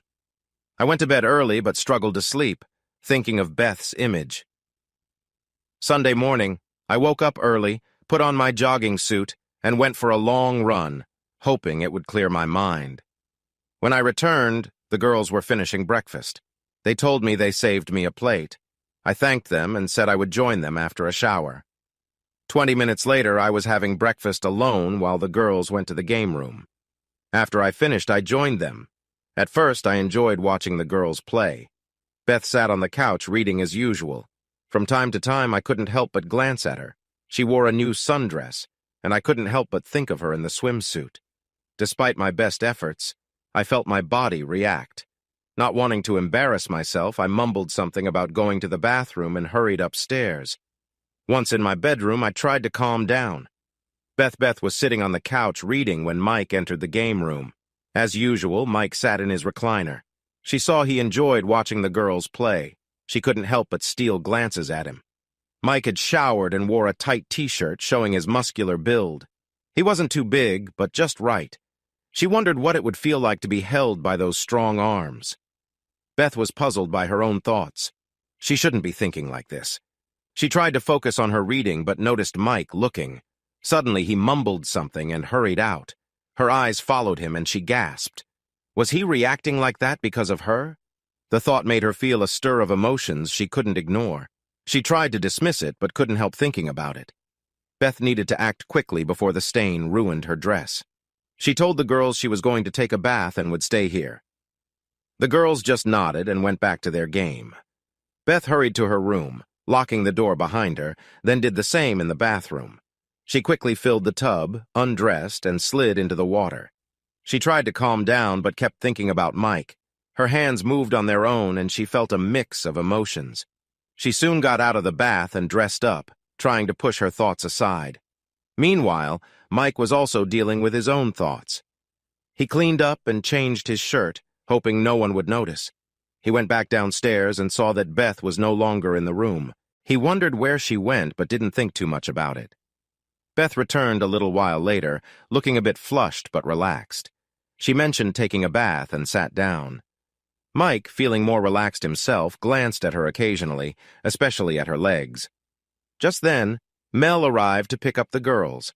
They all sat down on the couch and chatted briefly. Mike pointed out that Beth had been the one looking after the girls while he was upstairs. Mel appreciated their help, and after a short while, she and the girls left. Lisa then asked Beth if they could go swimming again, and if Mike could join them this time. Beth turned to Mike. "Well, I'm up for it if you are," he said. Beth agreed, though she was a bit hesitant. They all got ready for the pool. Mike reached the pool area first and waited for Beth and the girls. When they arrived, Mike opened the gate and let them in. He noticed Beth looking at him as he walked back to his chair. Ever since his days in the Marines, he kept in good shape and wondered if she noticed.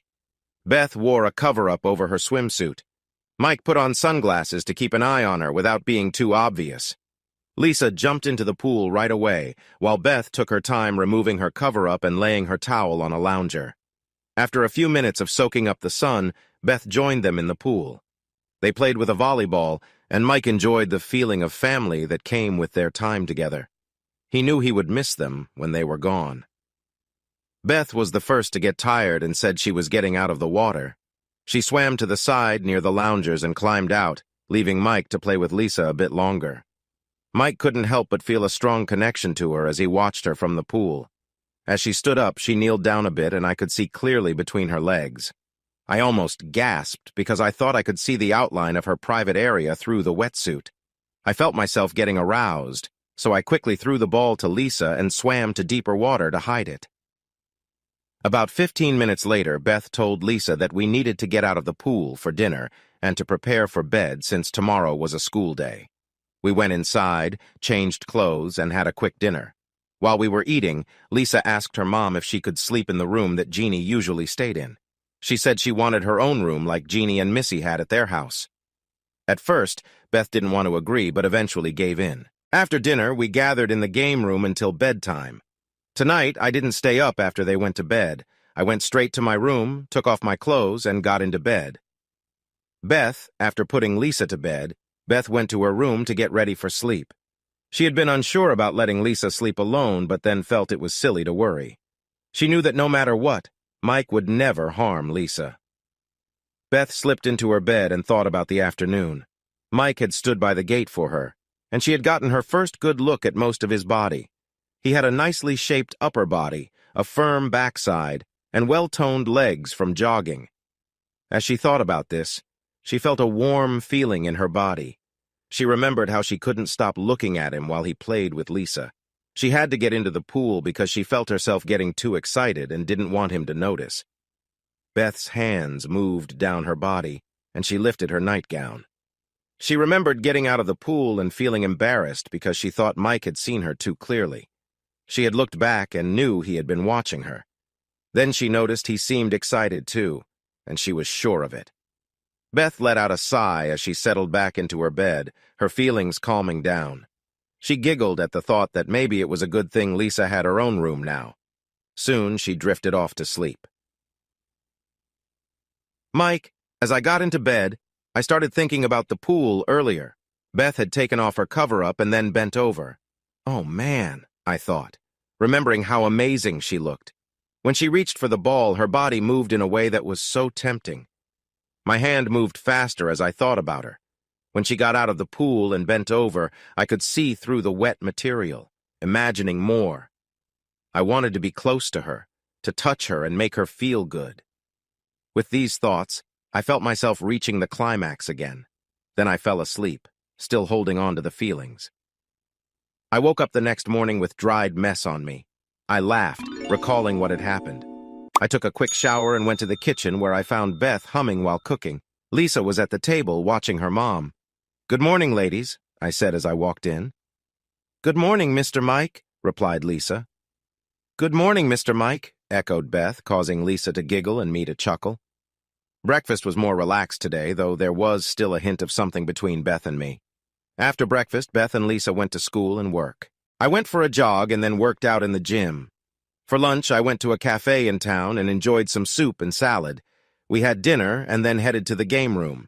Tonight, Lisa wanted to play a board game and Beth and I joined her, which made her very happy. Then it was bedtime for them. The rest of the week passed in a similar way. Beth and I got along better as we had more time to understand each other. I even found she had a good sense of humor when she let it show. But still, there was some tension. I knew I wanted Beth, and I assumed she still didn't trust men. I especially liked when Lisa wanted to play games with us. We'd sit on pillows on the floor. Not only could I talk to Beth more, but since she wore dresses, I could sneak a look at her legs while pretending to focus on the game. The next weekend, George and I went fishing while Mel, Beth, and the kids went shopping and then hung out at my pool. I gave Beth a credit card for groceries and anything she and Lisa needed. Even though she was still cautious about spending money, I think she realized it was okay with me. Another week went by like the last one. Some nights we played games, other nights we watched TV with Lisa. Lisa was more open with me. Watching me with my nieces, she saw I was no threat. The first day she brought home a picture from school, I told her I had the perfect spot for it. I pinned it up in the kitchen with magnets so we could see it daily. I was kneeling when she said, "Thank you, Mr. Mike." Then she kissed my cheek and ran off giggling. I touched my cheek as if to keep the kiss there and looked at Beth, who smiled and followed her daughter. I got a Coke and sat at the kitchen table, thinking about how fast Lisa was adapting to her new life. That kiss told me she was beginning to trust me. I wished her mother would, too. I told Beth her paychecks would go into a bank account and I would cover expenses for now. This was the fastest way for her to save enough to be financially independent, which I figured would take 2 or 3 months. If she wanted to move out before then, I would cover her rent until she was ready. Another week passed, and it looked like rain all weekend. On Saturday, Mel, Beth, and the girls went shopping for the week. I spent the day catching up on Sudoku. That night, Mel and Beth took the girls to see a Disney movie. I stayed home doing crosswords. Beth did laundry on Sunday while I played games with Lisa. Then it was Monday, the start of another school and work week. Another week passed. We'd settle into a comfortable routine, games some nights and TV on others. The girls did their homework at daycare, so we didn't worry about it at home. It was like having my own family, but without the extras, if you know what I mean. My feelings for Beth were deepening. I still liked her, but I was also starting to see what a wonderful person she was. Being with her helped me forget the past and my ex-wife's betrayal. I was beginning to heal, but it was hard because I wasn't sure if Beth trusted me. Another change I noticed was my dogs adored Lisa. She was gentle with them. They lay next to her while she watched TV and slept in her bed. For Beth, the 2 weeks after the pool day flew by. She loved her new job and taking care of the kids. Having Mel as her boss was great, and their friendship grew. Things with Mike were better, too. She felt he didn't regret helping her and Lisa. She liked their evenings together, especially playing games. She often wore dresses because she knew Mike liked looking at her legs. She started to see Mike as more than just someone who saved her. He was funny, kind, and caring. She appreciated that he was always respectful. He never made inappropriate comments and was great with Lisa, who was responding well to him. At least for now, Lisa had a positive male role model, unlike her father. Beth's feelings for Mike were growing. He had come at her darkest moment and gave her hope. It was a shame he couldn't fully trust women. It was Friday, 3 weeks after Beth started her job, when my sister called me at work. "Hey, baby brother, how's your day going?" I was researching charities. "Pretty good, sis, and yours?" "Real good, no crises yet. Listen, George and I want to take you and Beth out to dinner tomorrow night. It's been a long time since you went out with us. We have a sitter for the kids, and you can bring Lisa over here." "What do you say?" "Well, I don't know, sis. I mean, Beth." Mel cut me off. "I've already talked to Beth, and she's excited about the idea. It's been a long time since she's been out." "Well, I guess I'm outvoted then," I said. "What time do you want us over?" 6 would be great. See you tomorrow, Mike." With that, she hung up, and I was left to think about going out with Beth. Well, we wouldn't be going out with each other. We were just going to dinner with my sister and brother-in-law. I knew my sister and Beth had become friends, and since Beth was living at my house, it made sense she'd be invited too. It wasn't like my sister was trying to set me up on a date. Beth didn't mention going to dinner when she came home that night. The only thing she said was that she and Mel were going shopping in the morning and asked if I could watch Lisa. I told her I would never have a problem watching Lisa and that I could ride with her to my sister's house, so Lisa could play with my nieces while George and I hung out. That night we played board games. Beth wore a dress shorter than usual. A few times, when she tried to get comfortable, I caught glimpses of her underwear. I nearly jumped out of my skin thinking about it later that night. When Beth went to bed that night, she was really excited. It had been a long time since she had gone out, and she looked forward to tomorrow night. Mel had told her they would find the perfect dress on Saturday morning. Feeling playful, she wore a shorter dress that night because she knew Mike liked to look at her legs. After dinner, she suggested playing games to Lisa, who was all for it. As they played, Beth fidgeted as if she wasn't comfortable, knowing Mike might see up her skirt. At one point, she thought his eyes would pop out of their sockets. She had to cover a laugh with a cough. When she got to bed that night, she couldn't believe she had been trying to tease Mike. Her excitement thinking about how naughty she had been was quite intense. The next morning, I got up at my usual time and headed to the kitchen. I made breakfast, and just as I was finishing, Beth and Lisa came in, still sleepy. After a cup of coffee, Beth seemed wide awake and in a great mood, laughing and joking. I figured she was really looking forward to going out tonight, and I planned to be on my best behavior so she'd have a good time. We got to my sister's house a little after 9, and the women took off, telling us they'd be back later. George and I were fine with that. We planned to watch sports while the girls played together. It was almost 4 when Mel and Beth returned. They had their hair done and looked like they had makeovers. My sister looked great, and I could see George admiring her. Beth came in behind her, looking just as stunning. I felt a stab of jealousy thinking about George's happy life. But I put on a smile and told both women how beautiful they looked. They both smiled warmly. Mel suggested leaving Lisa there for the night so Beth and I could go home and get ready. As soon as we got home, Beth disappeared into her room with her shopping bags. I went upstairs to shower, shave, and dress. I chose nice slacks, a light blue shirt, a dark tie, and a nice jacket, then waited for Beth. At 5:45, she came out of her room. When I saw her, my jaw dropped. She wore a little black dress, showing just enough to be attractive but not too much. To me, she looked like a goddess. Beth giggled at my reaction. "I take it you approve?" she asked. "Yes, I approve very much. You look amazing," I replied, hoping I hadn't said too much. Beth just giggled and said, "And you clean up quite well yourself." Hoping she didn't notice my reaction, I escorted her to my truck. When she got in, I saw enough of her legs to know she was wearing stockings. I felt a mix of desire and sadness, knowing she might not feel the same way about me, but I was determined to make sure she had a good time. We arrived at my sister's house at 6 and had a glass of wine before heading to the restaurant. We went to a fancy seafood place and got a circular booth. The women sat inside, with George next to Mel and me next to Beth. Dinner was great, and the company was better, but I noticed my sister glancing at me now and then. I didn't know why she was looking at me like that. I was being respectful and keeping up with the conversation. After dinner, my sister suggested going to a nice night spot nearby. They had a dance floor, and I knew my sister liked dancing with her husband. I let Beth decide what we should do since she was clearly having fun. Beth agreed right away, so we headed to the club. It was pretty crowded, but we found a table and ordered some drinks. My sister and her husband were off dancing in no time, leaving just Beth and me at the table.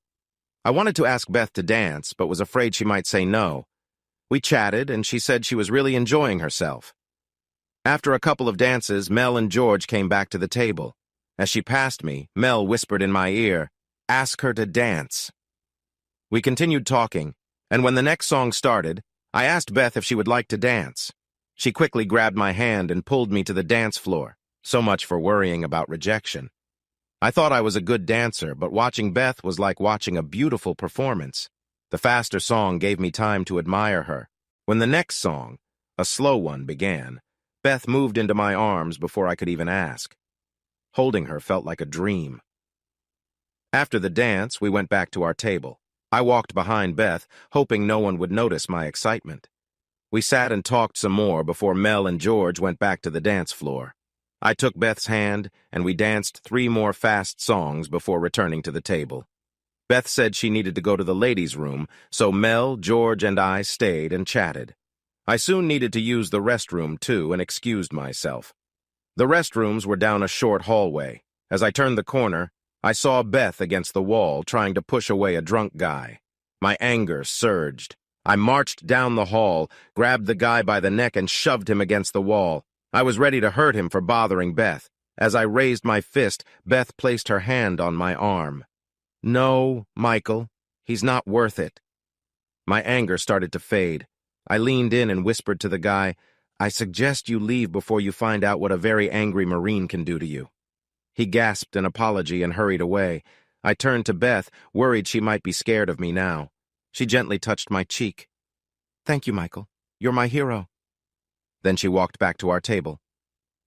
I finished in the men's room and returned to the table, noticing both Mel and George knew what happened. They smiled at me warmly. Beth and I danced several more times before I went to get us one last round of drinks. As I made my way to the bar, a pretty redhead stopped me and started flirting. I was trying to politely get away when suddenly Beth and another woman stepped between us. "Back off, he's with me." I couldn't believe these words were coming from Beth. The redhead saw they were serious and quickly apologized. Mel said, "She was rude. She knows you're with us and still tried to flirt with you. It's insulting." "Sorry to ruin your fun, Michael," Beth said with a shy smile. "Well, I think they know not to mess with us," Mel said to Beth. "We'll be at the table when you get those drinks, Mike." The women walked back to the table, and I saw George chuckling. Getting back to the bar, I realized Beth's act was just that, an act. I knew she might freak out if she knew I had real feelings for her. There were no more incidents, and I returned with our drinks. The girls were still laughing about chasing off the redhead. "Since you saved me from that drunk, we thought we'd repay you the favor," giggled Beth, clearly playful from the drinks. "But if you want..." I can apologize and get her number for you. No, that's okay, I stuttered, knowing the only one I was interested in was Beth. We finished our drinks and decided to call it a night. We walked to the car, feeling good but not too drunk. George stayed sober all night since he was our designated driver. On the short ride back to Mel's house, the girls whispered and giggled in the back seat while I sat up front with George. We got back, checked on the kids, and let the babysitter go. The kids were all asleep in one room in sleeping bags. We quietly closed the door and went back to the living room. Mel brought wine for her and Beth while George and I had a beer. That last glass of wine made Beth doze off on the couch. It had been a long day, with shopping, dinner, and then the club. We decided to let the babysitter spend the night since it was late. Noticing Beth had fallen asleep, I whispered to Mel to bring a blanket. We gently laid Beth on the couch and covered her. I then left for home. At first, Mel wanted me to stay the night too, but I told her I had to get home to my dogs. It was only 2 miles, and there was no traffic in the country this late. Driving back, I thought about dancing with Beth. Holding her during the slow songs made me realize I loved her. It was tough because we lived together, and I couldn't have her. The longer she stayed, the more it would hurt when she and Lisa moved out. Maybe I should rent them a place now, pay a year's rent up front to give her time to save money and be independent. Beth. What a day it was for Beth. First, a shopping trip with Mel, finding the perfect dress and getting a makeover. Mike's face when he saw her was unforgettable. She felt butterflies in her stomach. Then getting into his truck, making sure he saw her stocking tops. Dinner at the restaurant was wonderful. It had been so long since she had been out, and no one had ever taken her to such a nice place. She envied her friend, seeing Mel and George's love for each other. At the club, slow dancing with Mike was even better than she imagined. His strong arms made her feel safe. She knew she was falling for him. Maybe she and Lisa should move out now. Otherwise, it would hurt more when Mike wanted them to leave. But for tonight, she closed her eyes, sipping her wine and remembering the feel of his arms around her. That was the last thing she remembered before waking up on Mel's couch the next morning, embarrassed. I woke up later than usual. Between the drinks and the late night, I needed the sleep. I skipped my morning run and went downstairs for coffee and cereal. Thinking about falling in love with Beth, I wasn't sure what to do. If I rented a place for Beth and Lisa, my sister might think I was kicking them out and I didn't want to upset her. I had no other family and didn't want to push her away. Even my nieces might be mad if they thought I was abandoning their friend Lisa. This needed careful thought.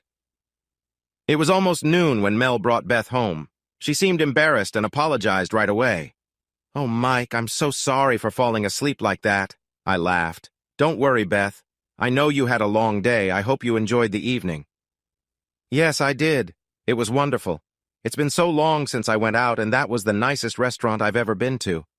"Then it was worth it," I said. "I need to shower and change. Then I'll make some lunch," she said, as she headed to her room. Beth was still wearing the little black dress from last night. She looked as good now as when I first saw her in it. I wanted to tell her to wear it all day, but I knew she would call me a pervert and leave with Lisa. Besides, seeing her in that dress made me feel things I knew she wouldn't appreciate. I helped Beth in the kitchen and we made a quick lunch. Then she and Lisa went to meet Mel for the weekly grocery shopping. I didn't mind letting Beth handle this since she would buy the food they liked. They came back a little after 5, and by the time we put everything away, it was time for dinner. We watched some TV until Beth and Lisa went to bed. Tomorrow was Monday, the start of the school and work week. When Beth and Lisa got home Monday evening, we followed our usual routine, making dinner, eating, cleaning the kitchen, and then playing games with Lisa. Tonight, Lisa had a board game ready. We took our usual spots and started playing. I found it harder to concentrate. Not only was I looking at Beth's legs, but I kept staring at her lips. Those lips I wanted to kiss. It was getting harder not to tell her how I felt. Somehow I got through the week without saying anything. This weekend was another sleepover for my nieces. Friday evening I was making spaghetti, a favorite with the kids, when I heard the door open and the happy voices of the girls. They came running in with Beth trailing behind. I hugged and kissed Missy and then Jeannie. Before I could go back to cooking, little Lisa looked up at me. "Mr. Mike, can I have a hug too?" she asked in a sweet voice. My eyes filled with tears. This wonderful girl, who I would have been proud to call my own, wanted a hug too. "Of course, sweetie," I said, bending down to give her a big hug and a kiss on the cheek, just like my nieces. She giggled, happy as could be. "Thank you, Mr. Mike," she said. "Mike." She then turned and ran after my nieces to the game room. I saw Beth standing there with tears in her eyes. She stared at me. I got up quickly and turned back to the stove. I couldn't say anything because I was so emotional. Beth said she was going to wash up and then help with dinner. I could hear in her voice that she was also affected by Lisa's request. Beth came back and we called the girls to the table. During dinner, I saw Beth looking at me strangely. I didn't know what she was thinking. I just hoped it wasn't bad. After dinner, unlike last week, the girls wanted me to play games too. We all had a good time. I even made popcorn for them. When it was time for bed, my nieces came and kissed my cheek. This time, I wasn't surprised when Lisa did the same thing. I saw Beth give me that same strange look before helping the girls get ready for bed. I waited for a while watching the news, but Beth never came back. Her bedroom door was closed when I went upstairs. I hoped she wasn't too upset. I got up Saturday morning and everyone was still sleeping, so I went for a jog. I ran for an hour and a half, and when I came back, I heard the girls' faint voices as they were waking up. I hurried upstairs to shower and dress so I could get breakfast ready. When I got downstairs, I found Beth already in the kitchen. She seemed to have everything under control and told me to get a cup of coffee and sit down. I did as she said and sat at the table to watch her. At first, she faced away from me, focused on the stove. Finally, she turned and looked at me. She smiled. I took that as a good sign that she wasn't upset. A few minutes later, we heard the girls coming. They came in one by one, kissed my cheek, and said good morning before sitting down. This time I saw Beth smile a bit when Lisa kissed me on the cheek like my nieces did. Maybe this wasn't so bad. The girls wanted to go for a boat ride, so after calling George for permission, we went to the boat dock. I got everyone into life jackets and headed out of the cove to the main lake. Neither Beth nor Lisa had been on the boat yet. I could tell Lisa was excited, but Beth was nervous. She said she had never been on a boat before.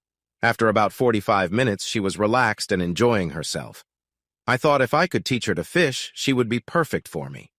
If only things were different and she felt the same way about me.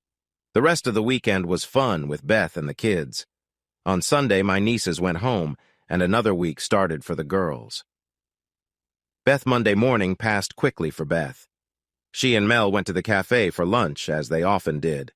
Beth told Mel all about the weekend with the girls and how much she enjoyed the boat ride. Mel thanked her for taking care of her girls. She then offered to take Lisa for a weekend if Beth wanted some alone time. Beth thought about what Mel and George probably did on their weekends and whispered, "I wish." "What did you say?" asked Mel. Beth hadn't realized she had said that out loud. "Oh, nothing," answered Beth. Mel looked at Beth closely. "No, Beth, it wasn't nothing. You said I wish. Do you wish you could have weekends like George and I?" Beth's eyes went wide. "That's it, isn't it? And I don't think you would feel that way unless you had someone in mind. Do you have feelings for Mike?" Beth stared at Mel, wondering if it was that obvious. She wanted to talk about how she felt, but Mel was Mike's sister. She was afraid Mel would be angry and she would lose her friend, but she had to tell someone. Tears started to flow from her eyes. "I'm sorry, Mel, but yes, I do. I didn't mean for it to happen, but I couldn't help it. And now I don't know what to do." "Don't be sorry, Beth. This is wonderful," said Mel with excitement. "How can this be wonderful? You told me yourself that your brother couldn't trust a woman, so how can falling for a man like that be a good thing?" asked Beth. "Listen to me. When you came to Mike's house a month and a half ago, how did you feel about men?" "I thought I would never be able to trust or love a man again," answered Beth. "Okay, one more question. Think about it and be honest. If Mike loved you and wanted you and Lisa to be part of his life, could you love him back, be true to him, be open with him, and most importantly, trust him?" Beth stared at Mel, searching for the honest answer. She knew she was no longer the same person she was 6 weeks ago, afraid and without hope. Mike had changed that. The answer was clear. "Yes, Mel, I could. I do love him. But what's the point? We both know it's a one-way street." "You are very wrong." I know my brother better than he knows himself. 6 weeks ago, he couldn't trust a woman. But you changed that, Beth. My brother is in love with you. I see it in his eyes every time he looks at you. He's afraid to tell you, afraid you might panic and run. Beth, you two need each other, you the love of a good man, and he the love of a good woman, and I think you are that woman. I never liked or trusted his ex-wife. I was scared she might do something bad, and she did.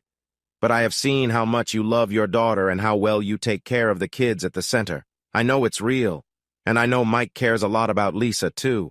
If he could, he would raise her as his own child. I believe deep inside you know my brother would never hurt you or Lisa. Not in any way. Beth felt relieved now that it was all out in the open. What should I do? I want your brother to love me. I want to be with him. I think we just need to give him a little nudge. Mike, over the weekend, my bond with Lisa changed. Now, when she comes down for breakfast, she kisses my cheek. She gives me another kiss before she leaves for school. And when she gets home, she runs to find me with her arms wide open so I can hug her and kiss her cheek again. Before bed, I get one more kiss. With each kiss, my love for this little girl grew, and I wished I could be the father she deserved. When Beth came home Monday evening, I sensed a change in her too. I knew nothing about her chat with my sister, but she wasn't the same as she was last week. She would look for me to talk and look into my eyes. Before this, she often looked down. That evening, she said she wanted to play Monopoly. After dinner, Lisa ran to set up the game while Beth and I cleaned the kitchen. Beth then said she needed to go to her room and would meet us in the game room. When she came in, she had changed into a shorter skirt. Her long legs caught my eye. As she sat down, I caught a glimpse up her skirt and saw her blue underwear. I quickly put a pillow in my lap to hide my reaction. Beth just gave me a mysterious smile. I was struggling to focus. Was she teasing me? Throughout the game, she kept shifting in her seat, and each time I could see up her skirt. When it was bedtime, I felt like she was watching as Lisa put the game away, making sure her back was to us. She gave me a final, lingering look. Tuesday morning, I woke up with vivid memories of the previous night. I took a shower and changed my sheets. That night, we watched TV instead of playing games. Beth talked with me. It was nice, even though I didn't get to see anything more. Wednesday was similar to Tuesday. We watched TV and talked. But Thursday evening, Beth wanted to play games again. I felt there was more to her words, play games. She went to her room and came back wearing a short skirt. As she sat down, I saw right through her sheer panties. I could see everything. She had a small strip of hair at the top and nothing else. My reaction was intense. She gave me more glimpses that night. Beth watched us as Lisa got ready for bed, making sure her back was to us. She gave me a long, parting view. After they left the room, my pants were soaked and I couldn't move.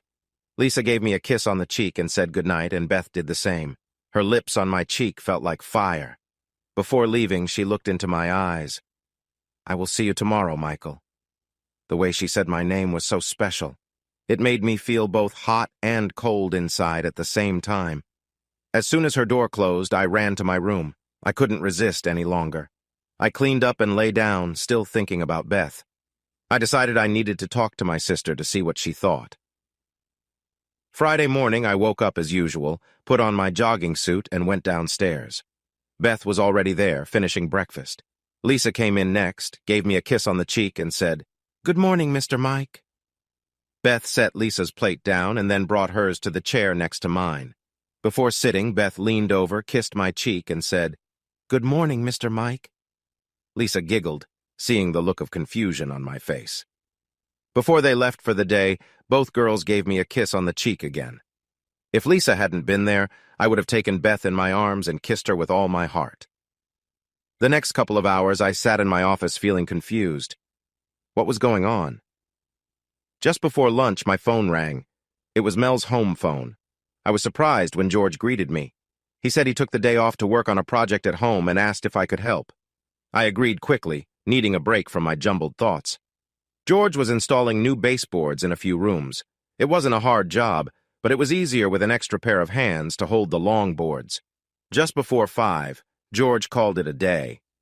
I headed home, wondering what the evening had in store with Beth and Lisa. When I got home, I was surprised to see Beth's car in the driveway. She was usually home half an hour later. Inside, I smelled delicious food cooking. Beth called from the kitchen, telling me to go upstairs, take a shower, and meet her in the dining room.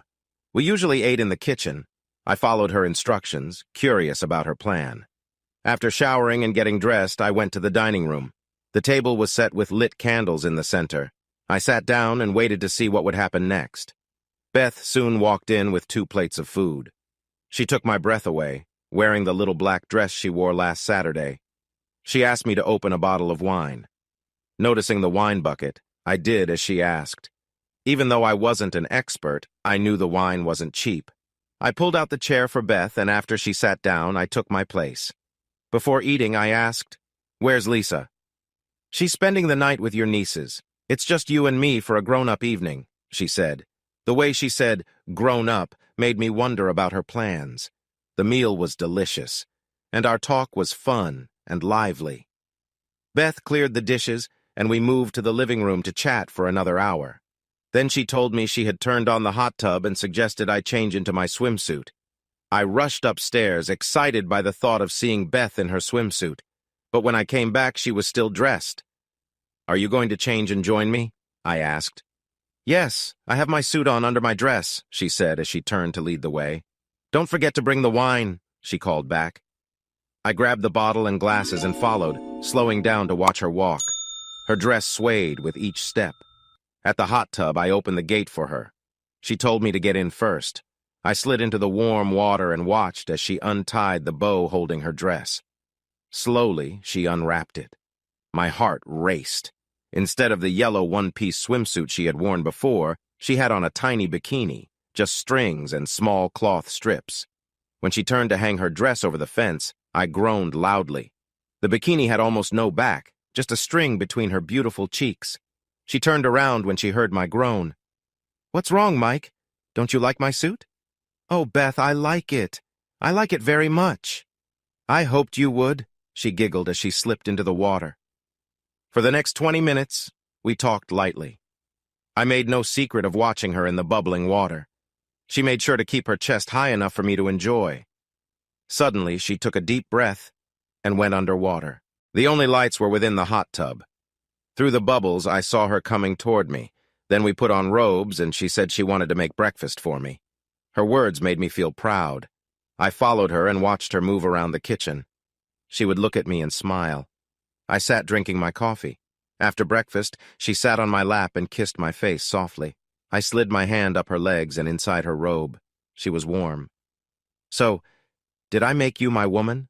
I asked. "Oh, yes, my darling, I am your woman," she said, breathing heavily.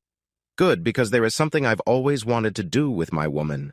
I lifted her and put her on the table, pushing her legs apart and stepping between them. I moved slowly at first, enjoying how it felt. She was shaking with excitement. Soon, she started asking for more.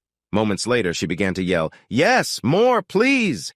She continued to ask for more loudly. Finally, I couldn't wait any longer. "Come with me, my love. Feel me inside you." She screamed and started shaking as I finished, then collapsed on the table. This time, I was sure she had passed out. I gently picked her up and held her in my arms. She woke up and started to cry, and I worried I had hurt her. "My love, please don't cry. Did I hurt you?" She sniffled, tears still falling.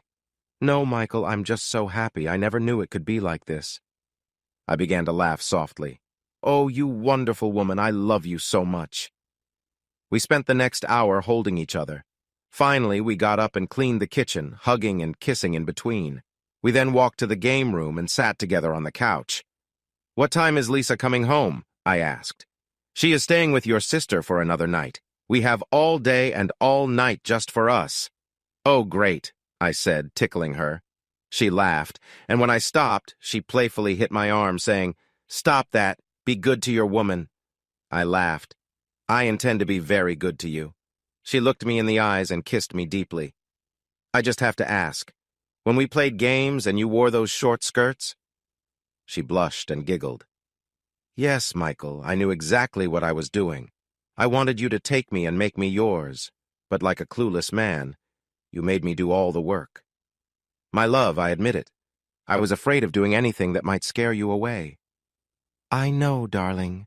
And I love you even more for it. I knew you wouldn't hurt me just to satisfy yourself. I must admit, I did desire you. I always will. But know this, woman, I love you. I told Beth that I had to go to the bathroom. On my way back, I heard her talking on the phone. Oh my God, Mel, it is so much more than I ever imagined. I loved him yesterday, but today it's 10 times more. If I had known how great he was, I would have gone to him sooner. Beth giggled. Yes, Mel, I know he's your brother. I won't go into details, but he's mine now, and I will do whatever it takes to keep him. And Mel, thank you for guiding me to him. I will always be grateful. I made a noise to let her know I was coming in. Beth looked up. Here he is. Would you like to speak to him? She handed me the phone. It's your sister. Hey, sis, how are you? I listened to my sister, then replied, Take good care of her? Who? I teased, giving Beth a wink. Beth? The Beth that lives here? Well, I did pick her up off the side of the road and gave her a place to live, so I guess you could say I'm taking care of her. This earned me a playful hit on the arm. I chuckled and moved the phone away from my ear as my sister began to yell at me. Finally, she calmed down. Mel, I love Beth with all my heart. I will do anything I can to make her and her daughter feel loved and safe. And now, if you don't mind, I'd like some alone time with my woman. With that, I hung up the phone. Beth started laughing. She jumped into my lap and kissed me fiercely. Oh, my love, I hope you hold me often. I growled playfully. Every chance I get, my love, every chance I get. That earned me another deep kiss. God, I loved this woman. Well, is there anything you want to do today other than be held? I asked with a chuckle. I want to go out on the boat, she answered. The boat? I asked. Yes, just you and me. So off we went. Beth packed a picnic lunch to take with us. This time, she wasn't nervous. Once we were on the main lake, she told me to go fast, and she held on tightly as we raced down the lake. I knew of a couple of places on the lake that were often free of other boats and pulled into one, only to find another boat there. I pulled out and found a quiet spot. Beth set out the lunch she brought, and we fed each other. When we had packed away the food, Beth looked at me and smiled. Stand up, she said. What? I asked. Stand up, I want dessert now. I stood up, curious about what she had in mind. There we were, just the two of us, enjoying the day together. We both reached our peak together, feeling like one. When we calmed down, we realized we weren't alone. Another boat was nearby, and people were clapping. One woman on the boat said, That was incredible. If she ever gets tired of you, send you our way. Beth stood confidently, despite the situation. Ladies, the only way you're getting him is over my dead body, she declared, earning more applause. The women laughed and drove away. Beth burst into laughter, too. I pulled her into my arms. My love, you have nothing to worry about, I told her. Good answer, she said, and gave me a passionate kiss. We got dressed and headed back to the dock. At home, we had a salad for dinner and then went to bed. As we lay together, I asked Beth about what would happen when Lisa came back. She usually goes to bed before us and wakes up later, so it shouldn't be a problem, Beth answered. But even if she finds out, is it a problem for you? Not at all. I just don't want to hurt her, I replied. Beth kissed me again. We'll handle it as best as we can, she said. You've stolen not only my heart, but hers, too. She's never been so open with anyone. We were both tired, but we made love slowly, enjoying our deep connection. Then we fell asleep in each other's arms. The next morning, we woke up and made love again. After breakfast on the deck, we missed Lisa and decided to pick her up. We called Mel to let her know we were on our way. As we walked to the truck, Beth got in, giving me a mischievous look that revealed she wasn't wearing any underwear. I groaned. If you keep doing that, I won't be able to think straight. Beth giggled. Would that be so bad? Only if it hurts, I joked. She slid over to snuggle against me. As we drove, her hand moved up my leg, rubbing me through my pants. After a bit, I said, I can't get out of the truck like this. If you pull over, I can help with that, she said with a wicked grin. Then I remembered a quiet road nearby and headed there. I headed to the end of the road and turned off the engine. Well, since you caused the issue, it's only fair you fix it, I said. She laughed and replied, With pleasure. Now get out of the truck. I got out and she followed. Standing in front of me, she dropped to her knees. Beth undid my button, pulled down my zipper, and tugged my pants down. She started stroking me and looked into my eyes. "You know what to do," Beth said. In one motion, she took me into her mouth. After a few moments, I placed my hands on her head and began to move. She made sounds of enjoyment. It didn't take long. Soon, I told her I was close. She adjusted so I could finish in her mouth. She swallowed and then stood up, falling into my arms. "That tastes so good. I can't get enough," she whispered. I lifted her face and looked into her eyes. "Well then, I guess we'll make sure you get plenty," I told her. Beth laughed and pulled me in for a kiss. I offered to return the favor, but she said if we showed up smelling like each other, everyone would know. It made sense, so we got back in the truck and continued to my sister's house. We arrived at my sister's place and walked hand in hand to the house. Halfway there, the door flew open and an excited Lisa ran out to greet us. She hugged her mom and started talking about her day. My nieces followed behind, and I bent down to hug and kiss them. Beth finally managed to speak. "Well, honey, I'm glad you had fun. Did you miss me even a little?" she asked. Lisa gave her a big kiss. "Of course I missed you, Mama." "And did you miss me too?" I asked. Lisa giggled and held her arms out to me. I took her from Beth and gave her a hug and kiss. My sister called us inside. With Lisa still in my arms, I took Beth's hand and we went inside together. Beth looked very happy seeing Lisa comfortable with me. We chatted with George and Mel. My sister seemed very pleased as she looked between Beth and me. I could tell she was happy for us. After my last relationship, I was relieved she approved. I knew she wouldn't stay quiet this time if something was wrong. Beth had never asked for anything and was grateful for what I gave her. I knew she wasn't with me for my money. We spent the rest of the day playing with Lisa. We went swimming in the pool in the afternoon. Beth wore a modest bikini this time. We tossed a ball around, and Beth gave me a quick kiss on the lips. Lisa smiled at us, which was a relief. After dinner, we played a board game. Beth wore a short skirt but no underwear. I kept checking the time, eager for Lisa's bedtime. It wasn't that I didn't enjoy her company, but Beth was driving me crazy with her teasing. Finally, it was time to put Lisa to bed. She wanted me to help tuck her in. When Beth and I were alone in our room, I could barely contain my excitement. I quickly undressed her and laid her on the bed. My mouth sought her out like a starving man. As she climaxed, she buried her face in a pillow to stifle her screams. Afterward, I slid up next to her and held her. "Oh, Michael, you made me feel so good. I never knew it could be like that." I smiled and replied, "I hope it's as good as what you do for me." "More than that," Beth said, as her hand reached down to touch me. "What are you going to do with this?" "Actually, I thought you might want to get on top," I said.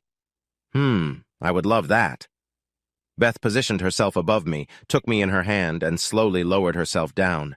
We moved together until we both found release, her biting her lip to keep quiet. She collapsed onto my chest and I held her. Knowing she had to work the next morning, I cleaned her up and tucked us in for the night. In the morning, we got up early and showered quickly. I told Beth to help Lisa get ready for school while I made breakfast. Lisa came into the kitchen dressed for school and ran over to give me a hug and kiss. We sat down to eat breakfast. I felt like we were a real family. Everything was normal until Lisa spoke up. "So, Mom, does Mr. Mike snore?" I almost choked on my eggs and looked at Beth with wide eyes. She just laughed and patted Lisa's hand. "No, honey, he doesn't. And don't be so curious," Beth said, winking at me. Lisa giggled and said, "Okay, Mom. I'm just glad you won't have to kick him out of bed." Beth gasped and said, "Lisa." Lisa giggled again and went back to eating her breakfast. I couldn't help but laugh, too. Beth pointed her fork at me and said, "Don't you encourage her, mister." Then she winked and returned to eating. Kids grow up so fast these days. I thought about how Lisa probably heard things from her cousins. Maybe she thought her mom and I were doing the same things. I hoped she didn't know much about what adults do. There was plenty of time for that later. But she seemed fine with her mom and me sharing a bed, which was a relief. I had worried about how she might react. We finished breakfast, and I saw my girls off, then wandered around, waiting for them to come back. The rest of the week, we spent our evenings with Lisa, then hurrying to our bedroom for some quiet time together. As a family, we were getting closer every day. I knew I didn't want to be apart from Beth and Lisa.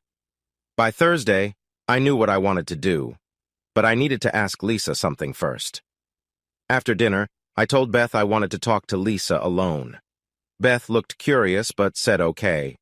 I didn't want to be overheard, so I took Lisa out to the gazebo in the yard and we sat on the bench. Lisa, I have a big question for you. If you say yes, you have to promise not to tell anyone. Not Jeannie, not Missy, and especially not your mom. Can it be our secret? I asked. Yes, Mr. Mike, I promise, she said. Good. You see, Lisa, ever since you and your mother moved in, I've come to love both of you. I love your mother very much, and I want to ask her to marry me. Is that okay with you? I said. She squealed and jumped into my arms, hugging me tightly. Then she leaned back and looked at me. Yes, Mr. Mike. I want Mom to marry you. Tears filled my eyes as I hugged her. This means Mom and I can live here with you forever, and we don't have to move, right? She asked. Yes, sweetheart, forever if your mother says yes, I said. Oh, I just know she will. She told me she loves you, Lisa said. Okay, sweetheart. I plan to ask her on Saturday night. I'll take you, your mom, and the whole family out to eat, and I'll ask her then. Can you keep the secret for 2 days? I asked. Yes, Mr. Mike, I promise, she said.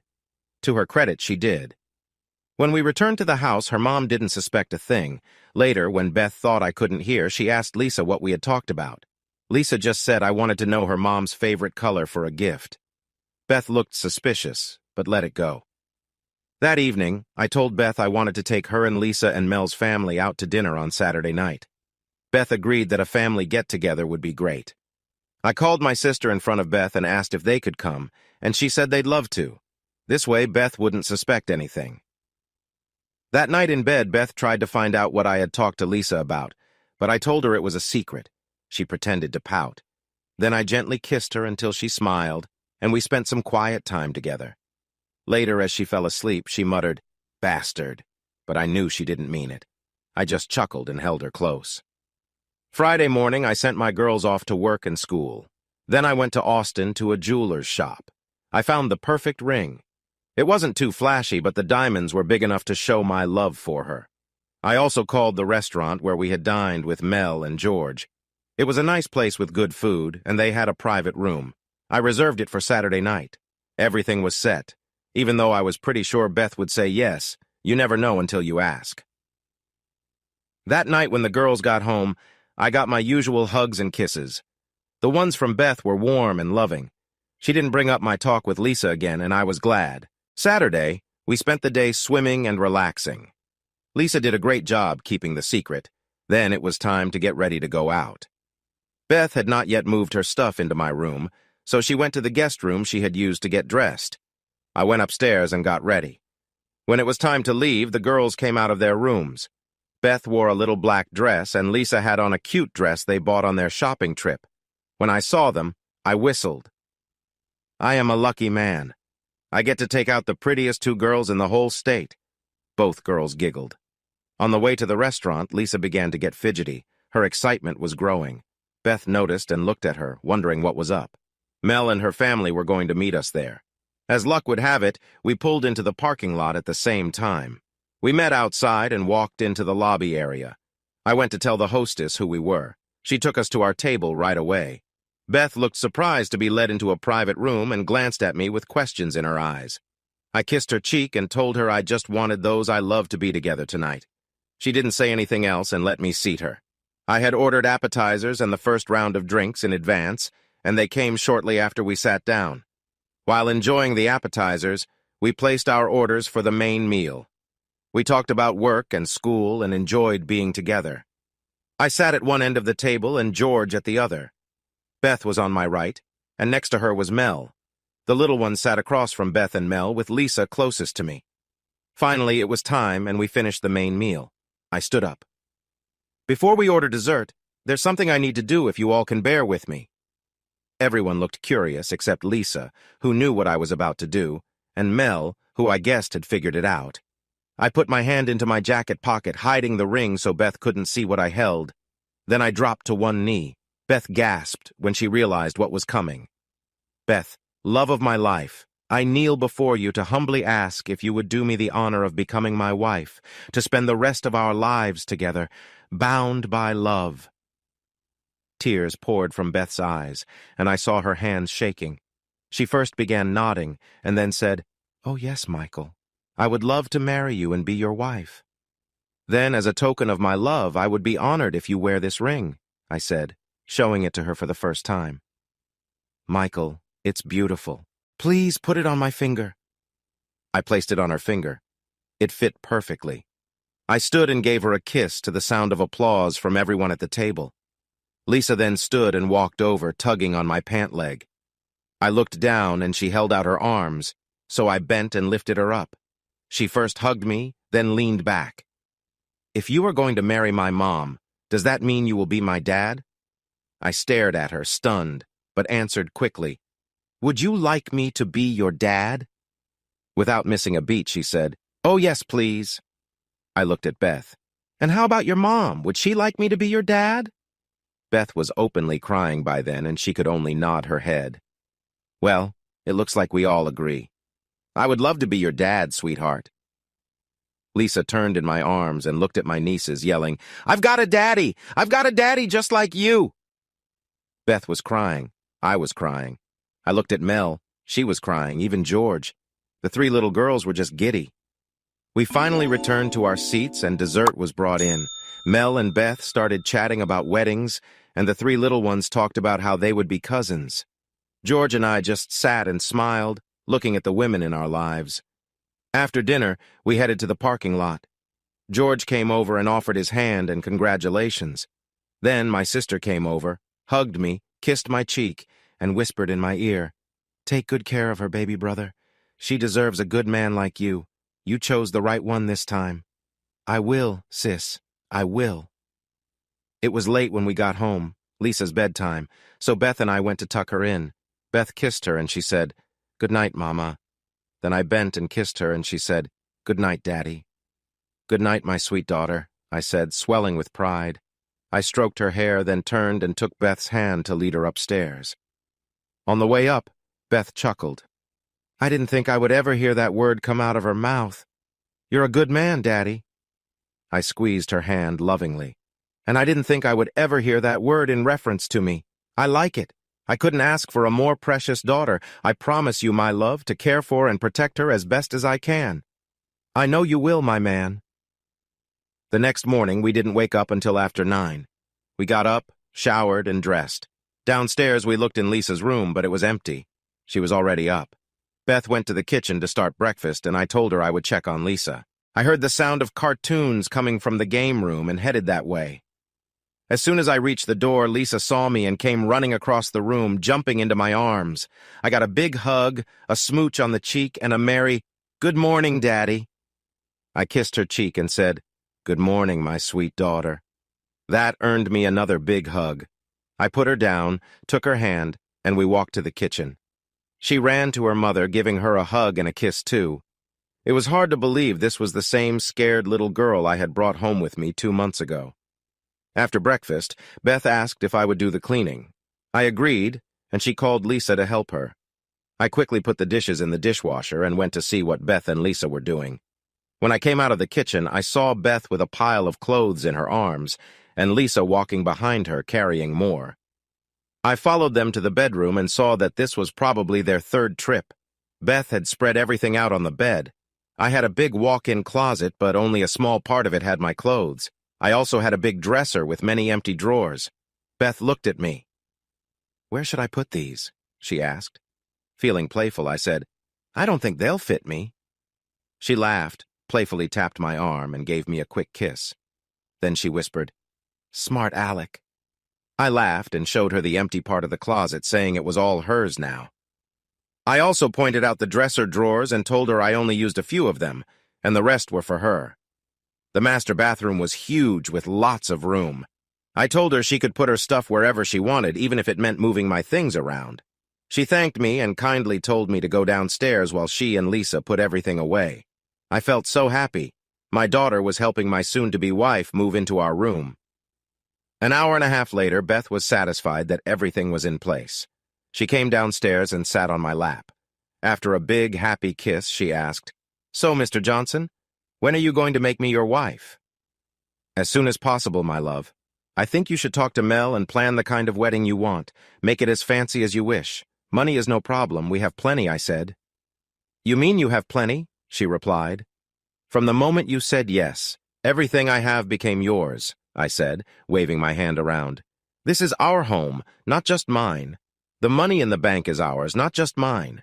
And this heart," I said, pointing at my chest, "belongs only to you." Beth started to cry and buried her face in my neck.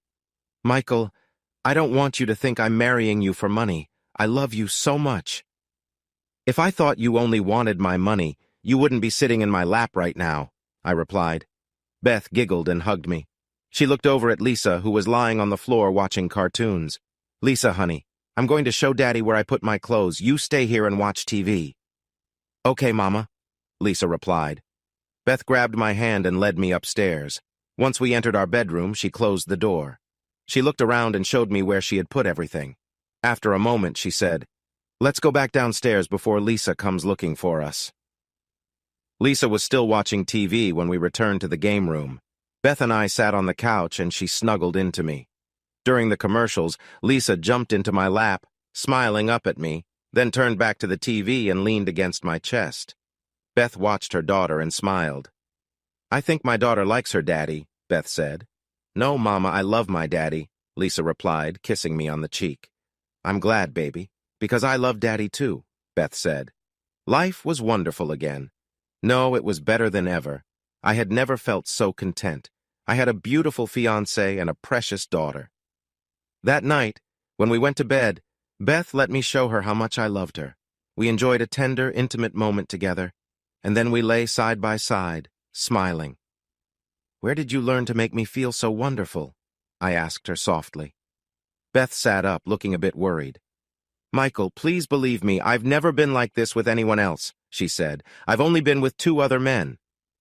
"Beth, it's okay," I interrupted. "You don't have to bring up bad memories." "No, Michael. You will be my husband. I want to be honest with you. I met Lisa's father when I was young. We were both inexperienced. We only had sex 3 times before I found out I was pregnant, and it wasn't very good. When I told him I was pregnant, he left and I never saw him again. I focused on taking care of Lisa, and there was never anyone else until I met Gary. He seemed nice at first, and even though I was reluctant to be with him, he was patient and waited. Our first time together was just before my mother died. After she passed away, Gary convinced me to move in with him. But then, he began to change. When he was sober enough, he would just use me and then go to sleep. He never did anything to make me feel special. No one has except you. He did make me put his thing in my mouth a few times, but I didn't like it and never let him finish in my mouth. Then you came into my life, my dear man. At first I was scared of you, but you never did or said anything wrong. Right after I got here, your sister told me some things about you, about how we had both been hurt by others. I started looking at you differently, and my feelings began to change. That afternoon, the first time we went swimming together, I knew you were looking at me when I got out of the pool and I felt embarrassed. But when I looked down in the water, I saw that you were excited, and for the first time, I wanted to do something I had never wanted before. I wanted you. I have always been shy about letting anyone see my body, even Gary. But the first time I showed you my panties, I knew I wanted you to see all of me. I don't understand it all myself, but you make me feel this need. Our first night together, when I told you to take me and make me your woman, it was because of that need. I have never felt this before, but I want to be your woman. Most of all, I want you to love me and let me love you back. I reached up and pulled her into my arms. Well, my woman, I do love you, and I will try my best to make you happy. Our wedding was small. Beth didn't want anything fancy. We were married in the gazebo in the backyard. Mel was Beth's maid of honor, and George was my best man. Lisa and my nieces were the flower girls. The only other people there were some of the ladies Beth worked with and their families, and of course, Jim Henley and his wife. I took my bride to Hawaii for a 2-week honeymoon. The first week was just for Beth and me. The second week, I paid to have my sister and her family bring Lisa and join us. Trust me, I needed the break that having the family around gave us. My loving wife showed me much love. Beth continued to work for my sister. She loved being around all the children. She did take 1 year off after our daughter was born. Yep, I have 2 daughters to love and care for now. Next week, we will go to the graduation ceremony for Lisa and Jeannie. They have both grown into fine young ladies. And the money? Well, I still give a lot of it to good causes, and for the rest, I have to push Beth to use it for things she needs. She never had much before and is happy with what she has. I never heard from Jenny again. Maybe she found what she was looking for. As for me, the scars she left on my heart are gone. They have been healed by the love of a good woman. I came to the hill country looking for a new life, and the one I found is better than I ever imagined.